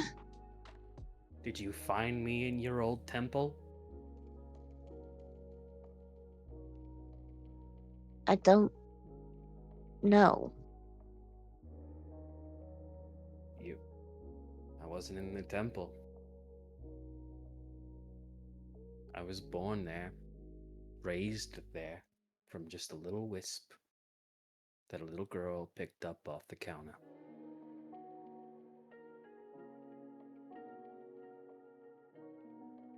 Looks at the sword. So, this is connected to you? No. No, those wisps are different. My wisps are gone. I stopped being a little wisp a long time ago.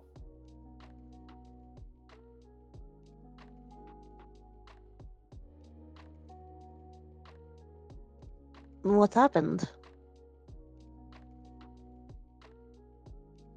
I grew up. I was sent to a temple of forging because my forge smith retired. You retired and opened an orphanage.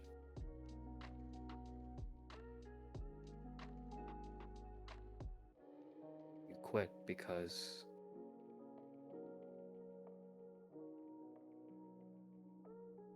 you didn't want to be number 3.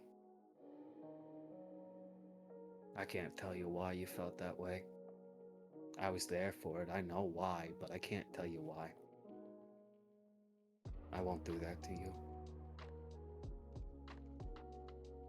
The consensus is that that's not very nice, so thank you. Of course. But I'll be there whenever you call for it.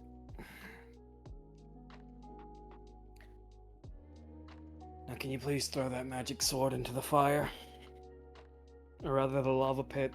I'm really tired of being this tall, and I want to go back to being a little ember.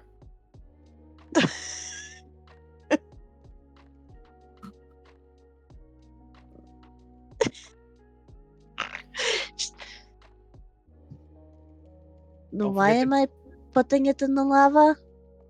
Oh, you're sacrificing it so I can go back to my reverted form. See, when I'm a little ember, I'm immortal, but when I'm like this, I can die, and I don't want to die, so throw it in the fire.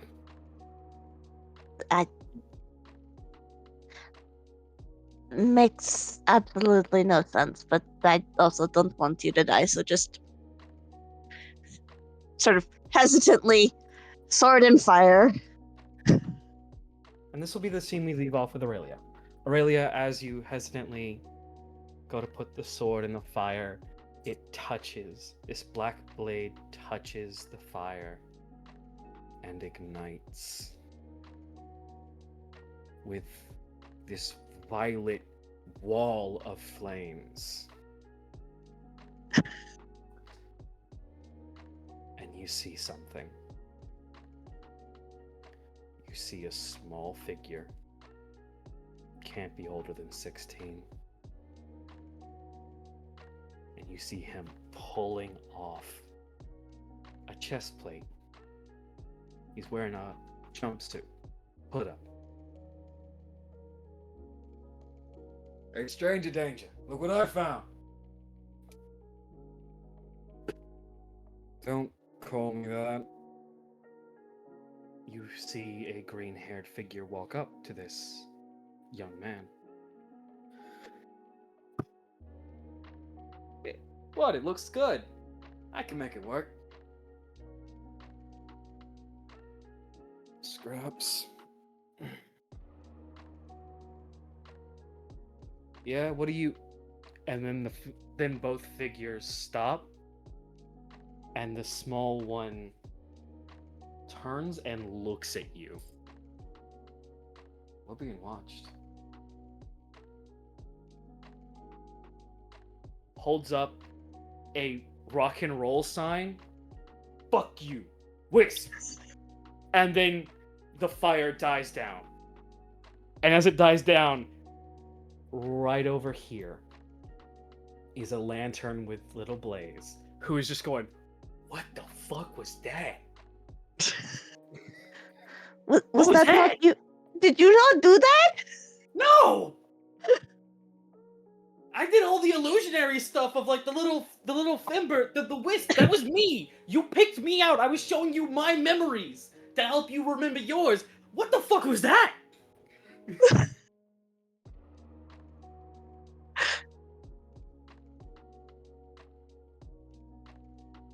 Absolutely baffled noise. Was that a Kane? I thought Kane didn't exist here. What the fuck? And he saw you? What the fuck? He definitely saw me, but like, fuck if I know what that was. Jesus. 1 second. That was spooky. Dearest beloved husband, please throw Nia in a river. Oh yeah, no, please do. By the way, I will say this as we change over scenes. Nia, Blaze is the sword. Aurelia's first sword is Blaze. Do good things. I think Tala caught on to it. So that's why the do good things was there, but yeah, that's me being honest. Blaze was the sword. So do you And think now- the gender reveal party had like I'm a going to fireplace? end you. Throw you into a fire. Pause the recording. Yeah, We're gonna the first kill thing me I and do then when just I go get back down there, when and I party don't left. care that you're taller than me. Quick, before we unpause. Nope. Shit, never mind. Okay, so rewinding the clock, so that this is in tandem with the adorableness that Aurelia went through. Mhm. Agate and Orlain, you're still in the kitchen. Are Yeah. things still tense?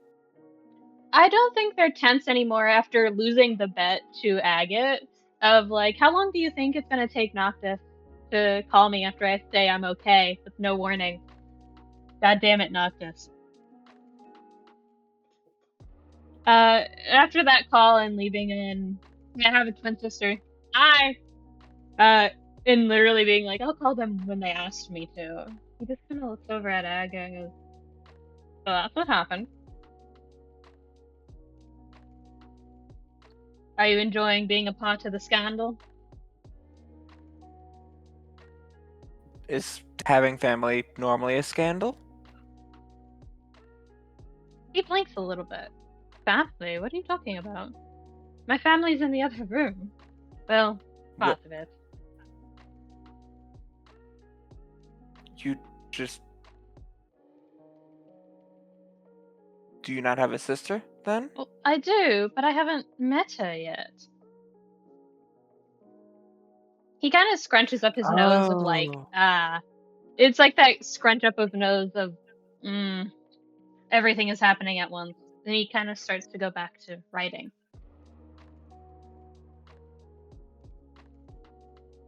It's one of those types of... But...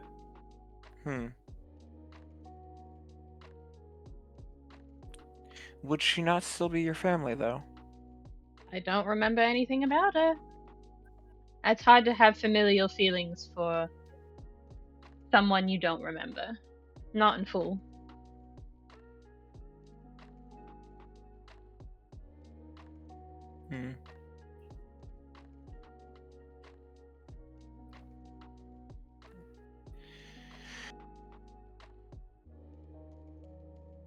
Well...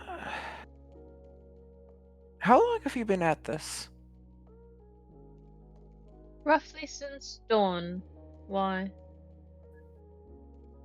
Would you like to get some fresh air? In what manner, Agate?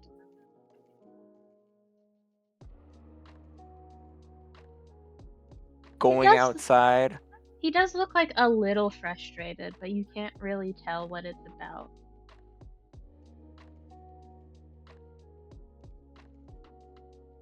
Agate does kind of just sit back down next to him. Just... You seem stressed. What's going on? What's not going on? I'm trying to catalog everything that I know since 8-9 months ago, and trying to figure out where to go next, who to tell next, what to tell them at what point, and I'm going a little cuckoo.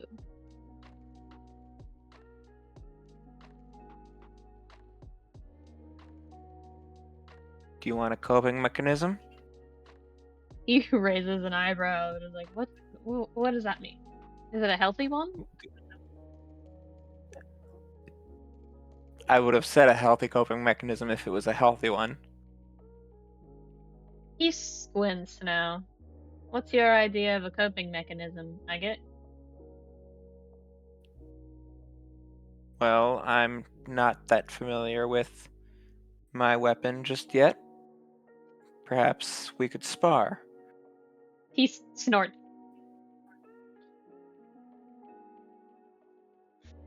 You're asking me to spar when you don't have any familiarity with your weapon? I don't have that much familiarity with my weapon. That isn't to say I have no familiarity. I know which end of the spear to use to hit someone. I know how to use a shield. All right. What do you... I suppose the question then becomes, do you want a referee or do you just want to brawl?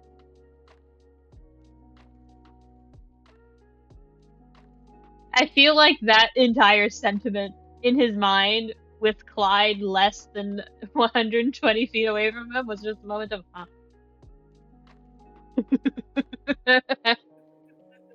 Well, that's not a statement I want to hear from my son.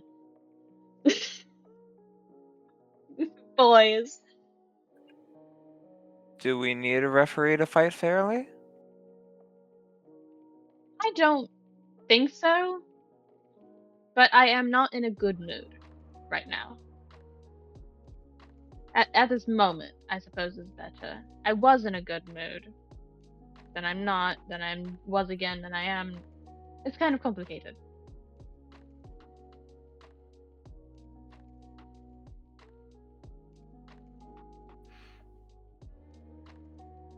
Have you tried speaking to a doctor about it? His head whips to face you now. And he tilts his head like, bitch, did you just really say that to me? I sense I've said something wrong. A doctor. You're asking me if I've talked to a doctor. The doctor that was just on call, Agate. About this in particular. Yes, he knows. He's aware. He's been trying to get me on medication for like 3 weeks. I'm assuming you've been refusing, then? No, I haven't. I just don't see why it's important right now. Also, I don't know how he'd get it to me.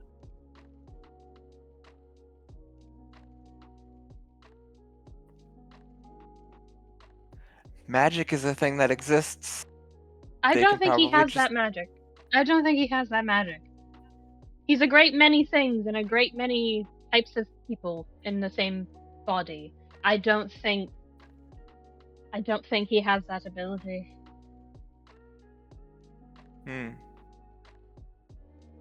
Sparring it is, then. Wonderful. And he stands up finally. Agate also stands up, just... Do you want a referee or not? I can go wake up my dad. They should be awake already. It is. And he finally looks out the window for the first time since he's been in here. Like, this. They said it was afternoon for us. So. They should be up, or at least conscious. I trust you to fight fairly. Alright. Lead the way.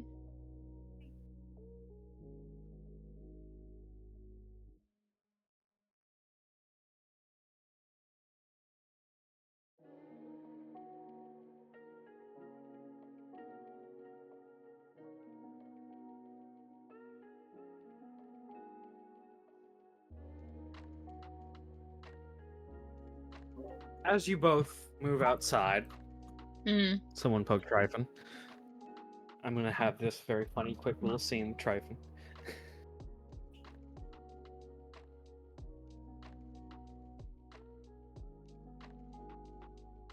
I know exactly what to say. He shouts across the way to Tryphon, like kind of skitters past Agate, which is like, one moment, Agate. Kind of goes over to the middle of the plateau, the area before the Word River. He goes, Tryphon!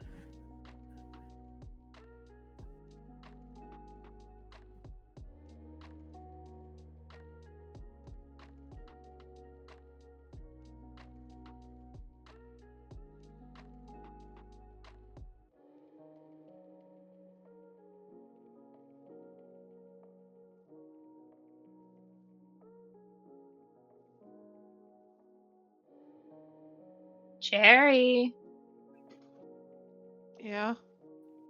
I called in character for Tryphon. Attention. Oh, okay. Alright, yeah, no, he looks up, looking exceedingly tired at this point. Do you want to see Agate get his ass beat?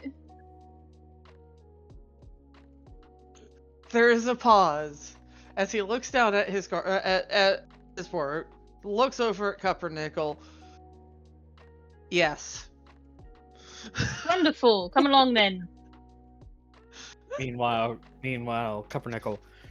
So the reason they're called stalks are. Hey, where you going? Yeah, no, he just hops over the fucking river. Cupronickel, you good? Corn dolls were used during Great Depression era as a means to entertain children. I've done depressed. I have done irreparable damage to Cupronickel with corn. Oh God. He has too much information to process, so he's literally that one Lisa Simpson meme of just disassociating, mouth open.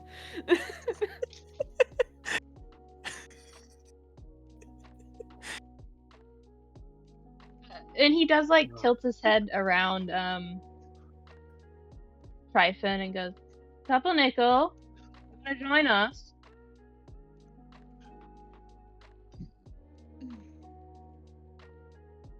He's trying to process. So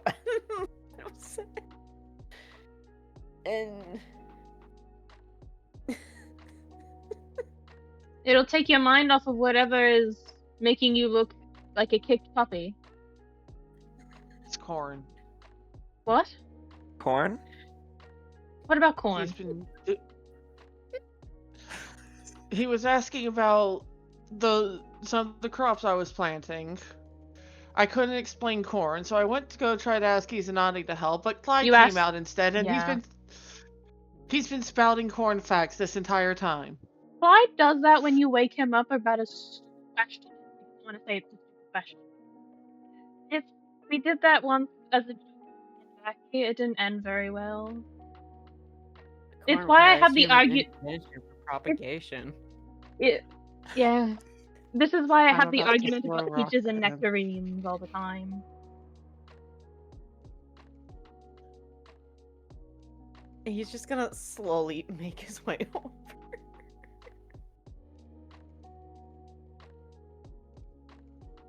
I wasn't even asking Clyde, I was trying to ask Izanani. Well, why would you do that?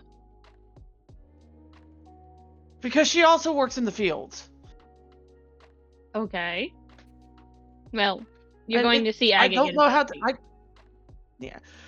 I just didn't know how to explain what corn is. It's a seed pod.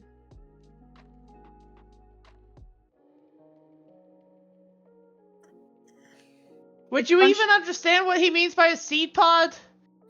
The earliest maize plants grew a single small ear per plant. Like, you see Tryphon lean down to pick up a rock. Be nice. Cupronickel, can you lock out of that mind space for a second? It's going to be difficult, but if you focus on something else for a little while, it should ease up. He's just gonna sit down right here like a child. It seems like we've picked our battleground for the time being. Yes, not so bad. I can push you into the river this way. And he grins.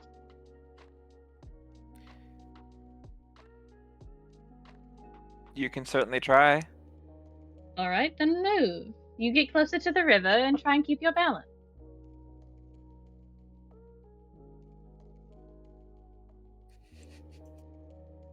So, DM, do you have rules for non-hostile sparring? Like I do? Yes. So it is a roll-off, kind of Mhm. like rock, paper, scissors. Okay. It's strength, dex, con. So, strength beats dex, dex beats con beats strength. How do you even Whatever do roll that? you... What? Are you saying we have to just blindly roll? No. Isn't that what we do normally anyways, though? Because half the time we don't know what the DC is, so we just blindly roll whatever skill or stat that we're supposed to roll. No, they're referencing blindly rolling one of 3 things and then hoping that they beat whatever the other person rolled. How do you do it? We can do yours. We've never done my method before, so it could just stay in purgatory until it's fixed. How do you do yours? I do it one of two ways. One is kind of strategic, trying to figure out how each other work. I don't think Agate is trying to do that, so it's just a flat d20 roll against each other. Whoever comes out on top wins. Alright, I'm down with that. So Agate's probably going to lose. Don't be so sure of that. I believe in the heart of the cards. Sweetheart, we've been over this so many times. That's gonna get you murdered. Probably. It's fine. It's just a haunted house. I believe in the heart of the cards. Today, one was found strewn about an entire house. Just stop it. So that was a 4. I just need to roll higher than a 4. It'd Curses be you hilarious with if the you heart of the actually did cards. roll the 1. Wouldn't it be Curses nice? you with the heart of the cards. Damn. Yes! 2.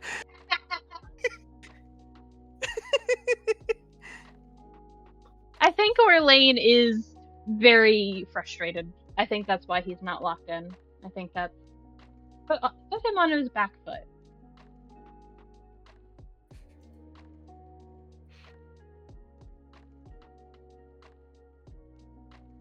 How does Agate deal with that? Because Orlain has I not thought taken you out were- his weapon. Alright. I thought you were going to try to push me into the river. Come on. It just kind of puts his fists up in like a stance. He tilts his head, watching you. Your stance is off.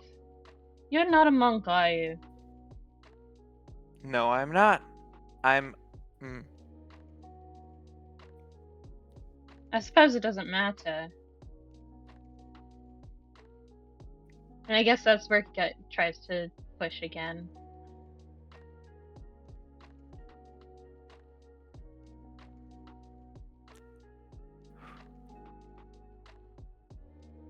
A 12. 6. Are you winning? No. Just the Are fucking you silent. Are you winning? No. Describe what you two are doing. Because I am the DM, I can randomly disperse disadvantage and advantage. I think Orlain is not really in it. This is not his type of coping mechanism. He doesn't like fighting. But he is frustrated. And the last time he got frustrated enough to fight, he became a paladin and met the Titan on the moon. So he's like tampering it down as much as possible. Like, I'm going, this is just for fun. This is just for fun. I'm not trying to hurt him. I'm not trying to hurt him. So he keeps missing and doing the wrong thing. Can I roll insight on Orlain to see if Agate catches on to that? Sure.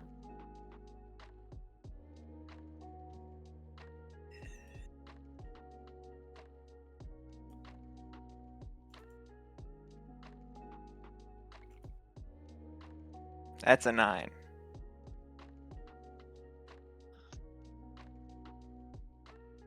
What's a 9? Get them, Orlain. I don't think he's hiding it, but I don't think a 9 gets you very much. You knew he was frustrated from the start, that he was stressed and uncertain, and even with talking on the comms, he was clipped, kind of blunt.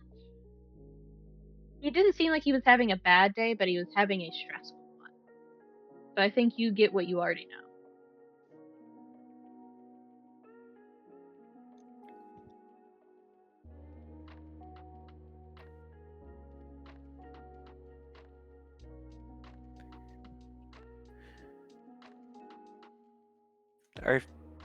Is this all you've got?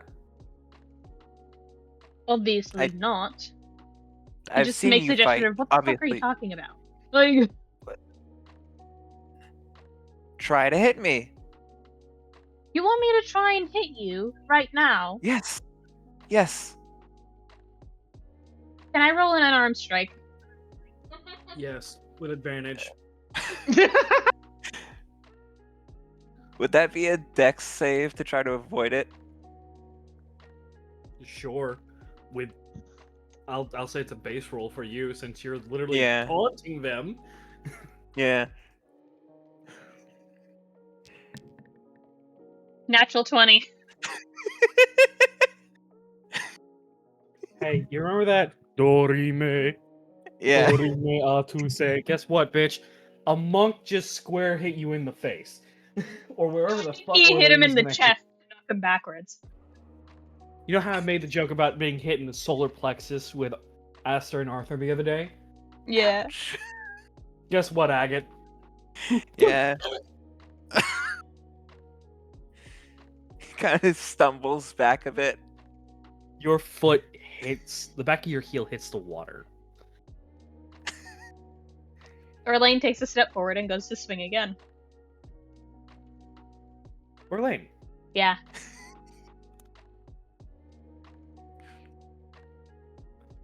Open palm. Follow through with your entire body weight.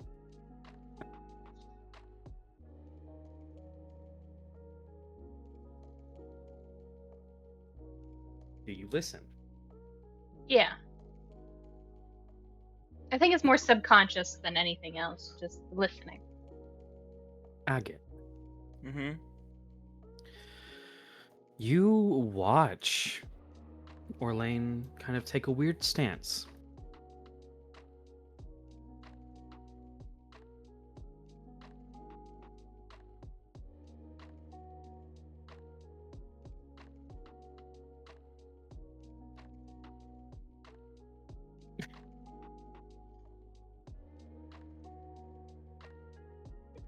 But he is getting closer, yes?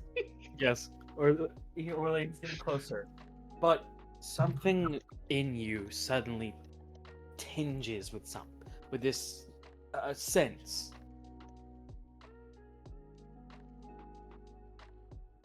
Please roll me an insight check with advantage.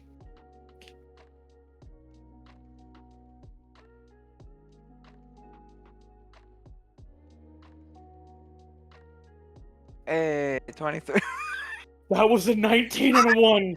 I Oh my god! I'm getting all the story rolls out Agate, of the way. Agate, Mm-hmm. how does your mana lines illuminate? Because you're an Asimar. How do they What? illuminate? Huh? I'm not an Asimar. I'm a Are you- Genasi. Fuck! I forgot about that. Yeah. Jackie's the Asimar. I'm a fucking moron. As a Genasi, you have a unique connection with your element, which is On the sheet, earth, but he's like a mix of earth and water. so as you get closer to the earth, the water, your feet stable on the ground, and a bit of your foot on the water, you see everything. You know something is making Orlain's about to do something, but it's subconscious. It's not of his own. It's not something that he initially thought of. And you've also come to the realization you're pushing buttons. And I beg your finest fucking pardon? Oh, okay. Sorry, cat. You are pushing buttons, none of which seem to be hopefully right and hopefully wrong. What do you do? As Orlain's coming in. You can absolutely tell he's coming in for a follow-up.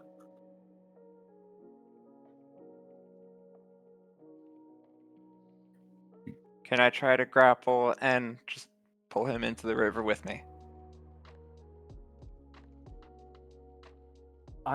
my brain eludes me. What's a grapple check right now? It's strength versus dex, right? Or Yeah. strength versus strength? I think it's strength versus strength. Alright, both of you roll a strength check. Agate, if you lose the strength check, it doesn't matter what Mara rolls, that's gonna be an auto hit, bud.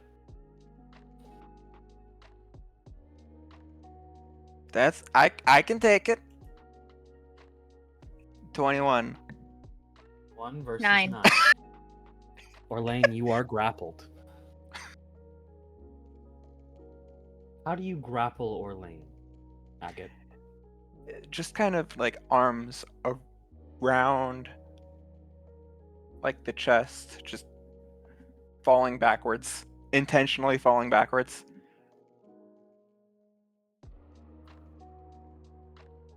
Are you dragging Orlain into the water with you? Yes.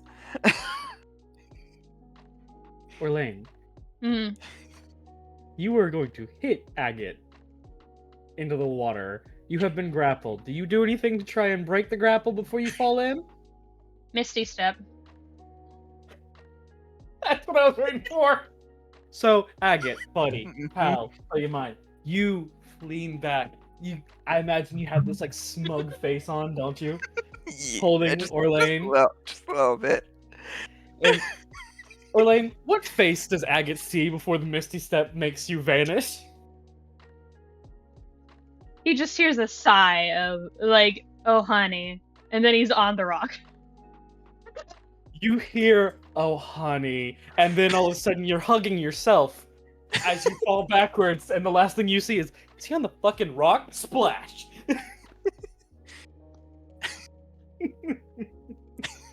I think And very as I much told, I yeah, must sing before we do something silly with Tryphon. Yes. Just a comment muffled through the water, kind of at Agate's ears. Just, did you think I was going to let you get my hair wet? you just hear, that's right, be a bad bitch, as the parents are out and about. And around that time, Cherry, you want to do it now? Yeah, no, Tryphon is watching this happen, and he looks over at Cupronickel and probably still sees the 1,000-yard stare of corn. So, as Agate goes to try to drag Orlain into the water with him, Tryphon reaches over and just shoves Cupronickel into the water as well.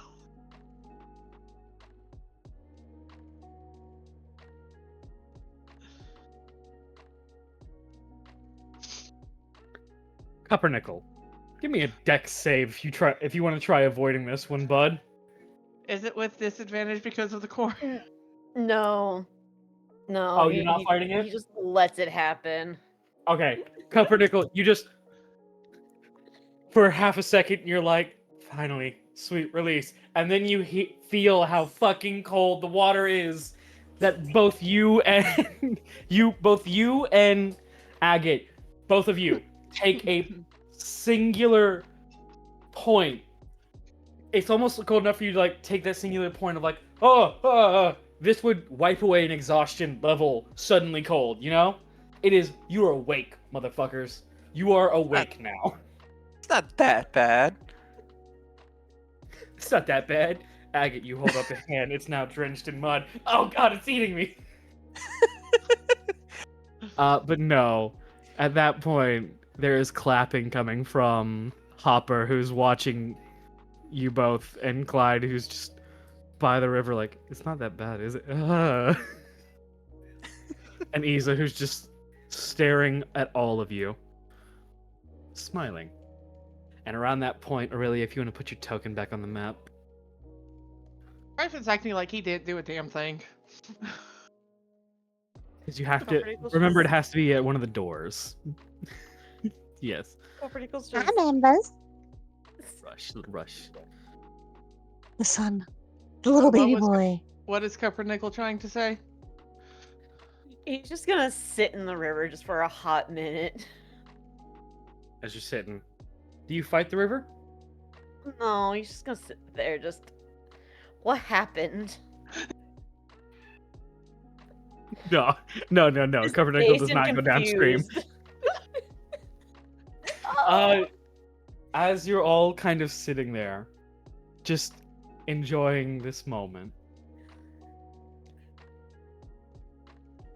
there's just one moment before. This will be our last This will be our last scene. Aw. Oh, buddy, don't you worry. It's that scene. Oh, good. It's not dusk, though. He doesn't give a fuck. You don't leave a man on fucking red like that and then say, wait till dusk. No, he's gonna come for your ass. Yeah. Aurelia, your ringer, your ringer goes off, and it's just Noctis. Slowly picking up the phone while watching the chaos in front of her, like, I don't know what's happening here anymore. Put me on speaker now. Oh, you got crispy. That 'cause was he bad. He was. I imagine he was getting close to his microphone to try for the extra large dramatic effect, and A little bit. yeah. Your microphone said denied. I Aurelia clearly holding the make it- phone. We can make it funny and say that's exactly how Noctis sounded. Yeah. Aurelia, why should I do that? Pick it up. Pick it up. Pick it up. The ringing continues. I mean, she picked up the phone.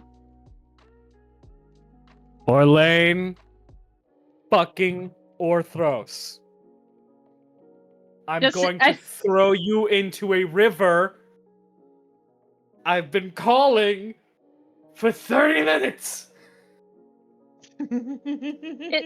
Oh, I did put myself on Do Not Disturb. Like, distantly. I will give you anything you want.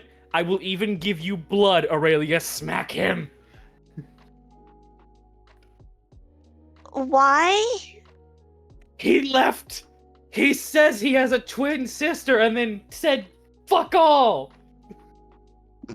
Hung Blink up the Blonks phone. looks at Orlain. Hung Drunk up the emoji. phone and told me, like, as Orlain's trying to talk, there's just a distance. Hung up the phone, told me to wait till dusk for an answer. Fuck that. No, you said to call you at dusk. I left you on red. I'll kill you. Looking at Orlain confusedly, like, what? Did you do that to him, Orlain? I did. And he kind of walks over, Why? leaving Agate in the fucking water.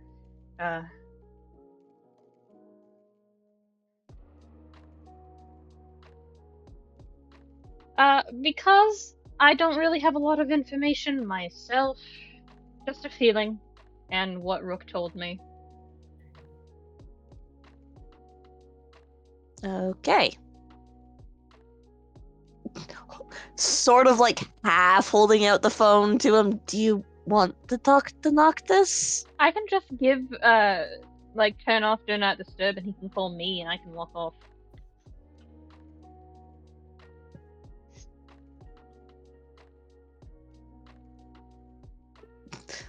Back to the phone. Is that amenable to you, Noctis?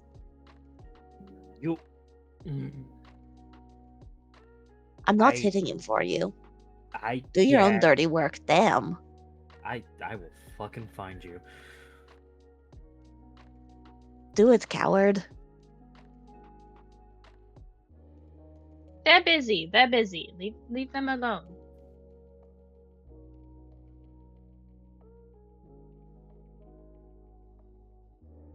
Noctis, call me. I'll pick up this time. And starts to walk around the building. We need. It's. Orlain. Mm. Okay. So he's already walked Okay, off. I'm calling. I'm calling. Are you good?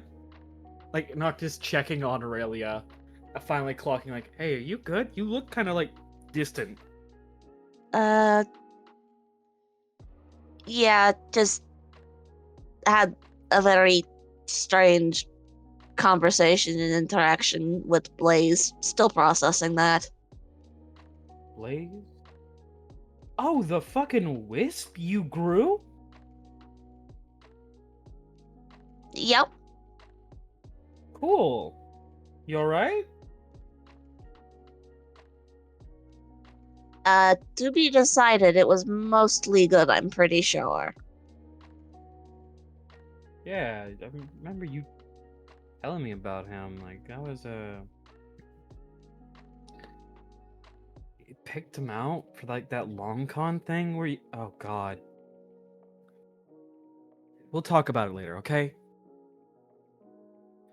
You didn't remember anything embarrassing, did you? I remembered us getting in trouble for fighting in the forge, I think. Which time? Great question. No, because there was like a couple times. There was one time about it was about Mr. Stuffalufficus, but I didn't do it, and you blamed me for it, and then you hit me with a piece of iron. Wasn't that, but that does sound funny. Oh, fuck you. And it's just the click. I'll call you back. Click. Looks at her phone, shakes her head, looks at Cece. Pat, pat, pat, pat, pat, pat, pat, pat, pat. Orlain, Yeah, you ready for You ready for the last scene of today's session? yeah. I think he's already like sitting down, kind of just trying to not doze off in the late afternoon sun. All right. You get a call from Noctis. Okay. Look, okay. You don't, dude, not cool, first off. Funny as shit in hindsight, but not cool. I will smack you. You'd have to be here to do that. I might visit you. Don't test me. I mean, we'll be here for a while. I don't see why you couldn't.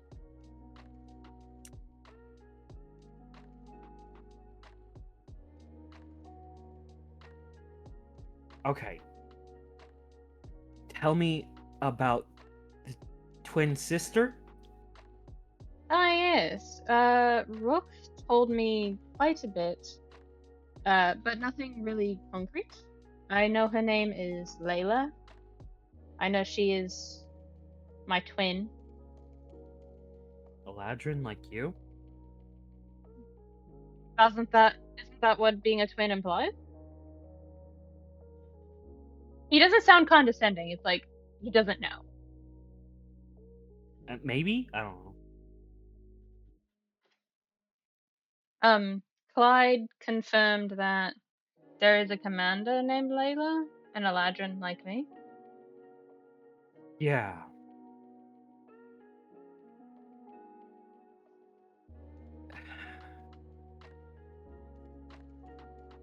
We might have met her, or Grim might have.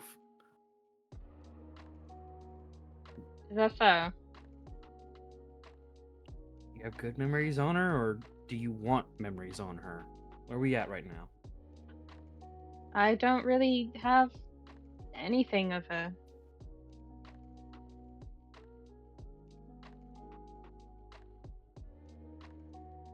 I just have, like I said, a feeling.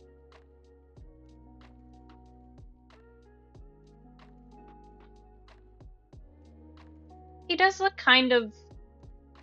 It's not sad, it's like a melancholy understanding in his eyes.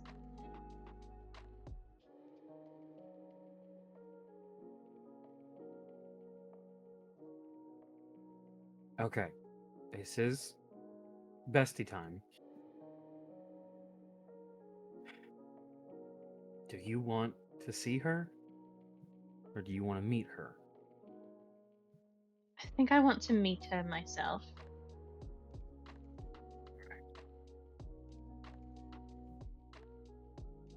I just don't know if she'll want to meet me. Can't be worse than the little snot. The what? We got an interaction with some, I don't know, a kid apparently, who was, Ah, yes, you brought this up earlier. yeah, fucking showed up again, and he stole my breastplate. It was, look, it didn't fit, but still, he keeps stealing shit from me. He really doesn't trust people. I must be a special sort. If I trust at all. Maybe. But at the same time, my guy, legit, he calls the only person he's traveling with stranger danger.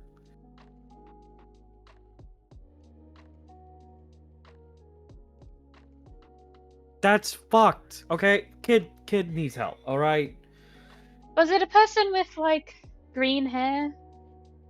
Yeah, green hair. I don't remember much. We kind of... I hate saying this, but we fell asleep? Like a sleep spell, you know? Yeah. I spoke to those two before.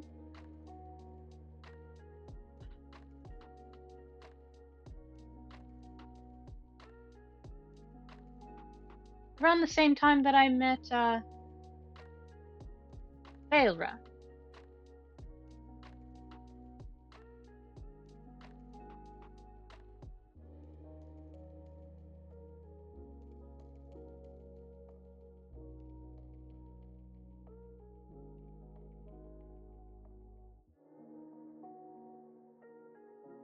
Yufi. Yeah, no, he's there. It's one of those things of Noctis kind of taking a moment to reply. Alright. Enjoy your rest day, dude, but if we fucking... I'm saying this right now, if I get my hands on that kid, I'm sending him to you. I don't think that's a Crap. good idea. The last time we spoke, he seemed to have a negative reaction to my, name. I mean, he's a drow. You're an Eladrin. Maybe there's some history there. Don't blame it on race. I already had enough of that. Alright, my bad. Sorry, man. You're fine. I think I got called a slut a while ago. Oh shit, for real? Yeah, it's not great. And I'm just now hearing about this? Yeah. Suddenly, it's one of those things of like, oh look, the switch has been flipped. It's Dr. Noctis now. Yeah, I wasn't really processing it because it didn't seem like one at the time. They Until never I thought seem of like one. But what? I mean, it's not as bad as us calling each other really bad names when we first met each other, right? I mean, it depends on what they called you and whatnot. But also, Kind of looks off to the side with a little bit of a wide eye. I don't think I should repeat that. I don't want you to repeat that. And the way you're phrasing it doesn't sound like it's the best. I mean, it's kind of the reason why I don't like or don't think that most of my kin would like to meet me. Because I'm not like them. Fucking cowards. Well, if it's any consolation, doesn't seem like Layla is either. Oh, good. So we have something in common. From what Grem said, she's a commander, but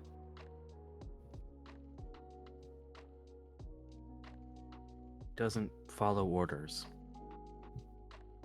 She's stationed in a non-combative town.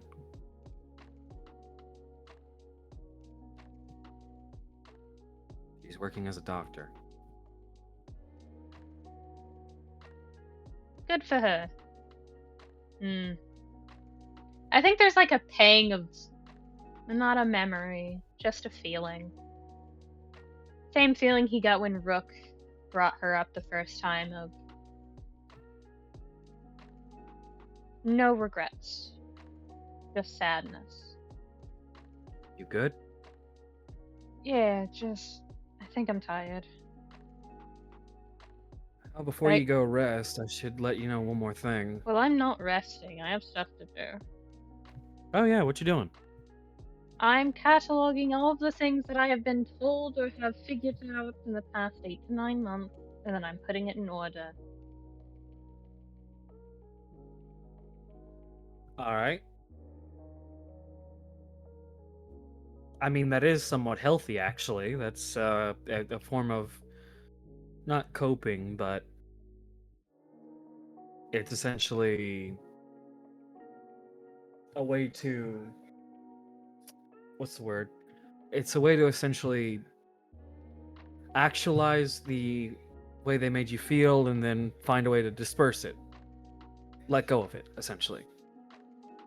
You think I let go of things? And he smiles. Fucking Sin Morik. He's not. No! Don't go on the ground! He laughs. He's pointing now. He's on video. He's pointing. He's like, stop it! No! You stay here! I think he would take any opportunity to come see me. At this rate. You just hear, he's even asking! Why can't No, he come he's not. visit? He's making an example. Stop it. Like he's laughing, genuinely. Noctis, look at you. You're a horrible influence. I'm a wonderful person, though. You could be the best motherfucker. Noctis. Yeah. And his expression kind of shifts. Something a little more serious. All right.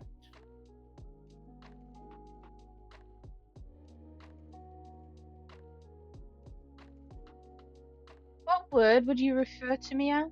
Like adjective word. One more time. You're kind of muffled. What adjective word would Noctis describe him as?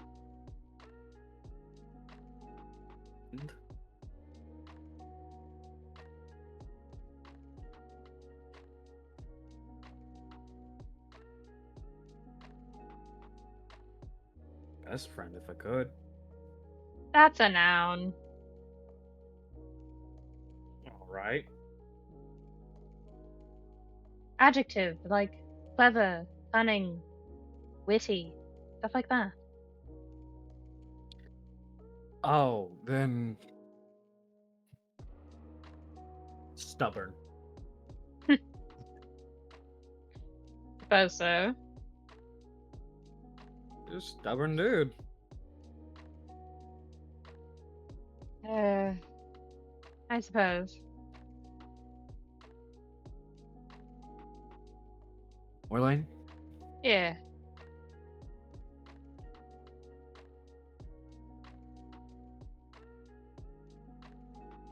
Glad you're a stubborn dude.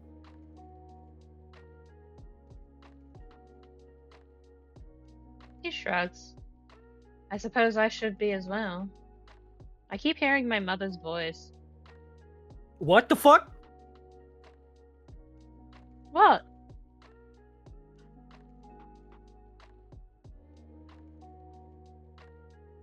What does that mean? I think it's kind of clear. I keep hearing my mother's voice. You listening to it? Oh, yes. She sounds kind, at the very least. Okay, that's good. That's good. He frowns a little bit, remembering a specific thing that he recalled. Shakes his head, tries to move on. So, how are you guys doing, genuinely?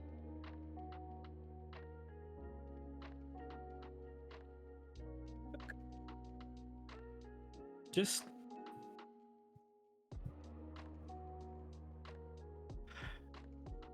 Going through a lot, okay?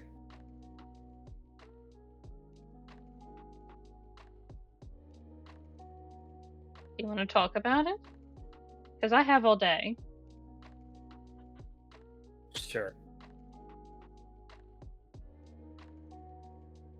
And that is where we will end tonight's session. With Noctis and Orlain hanging out and just talking a bit. Sharing And- woes. End session? End session.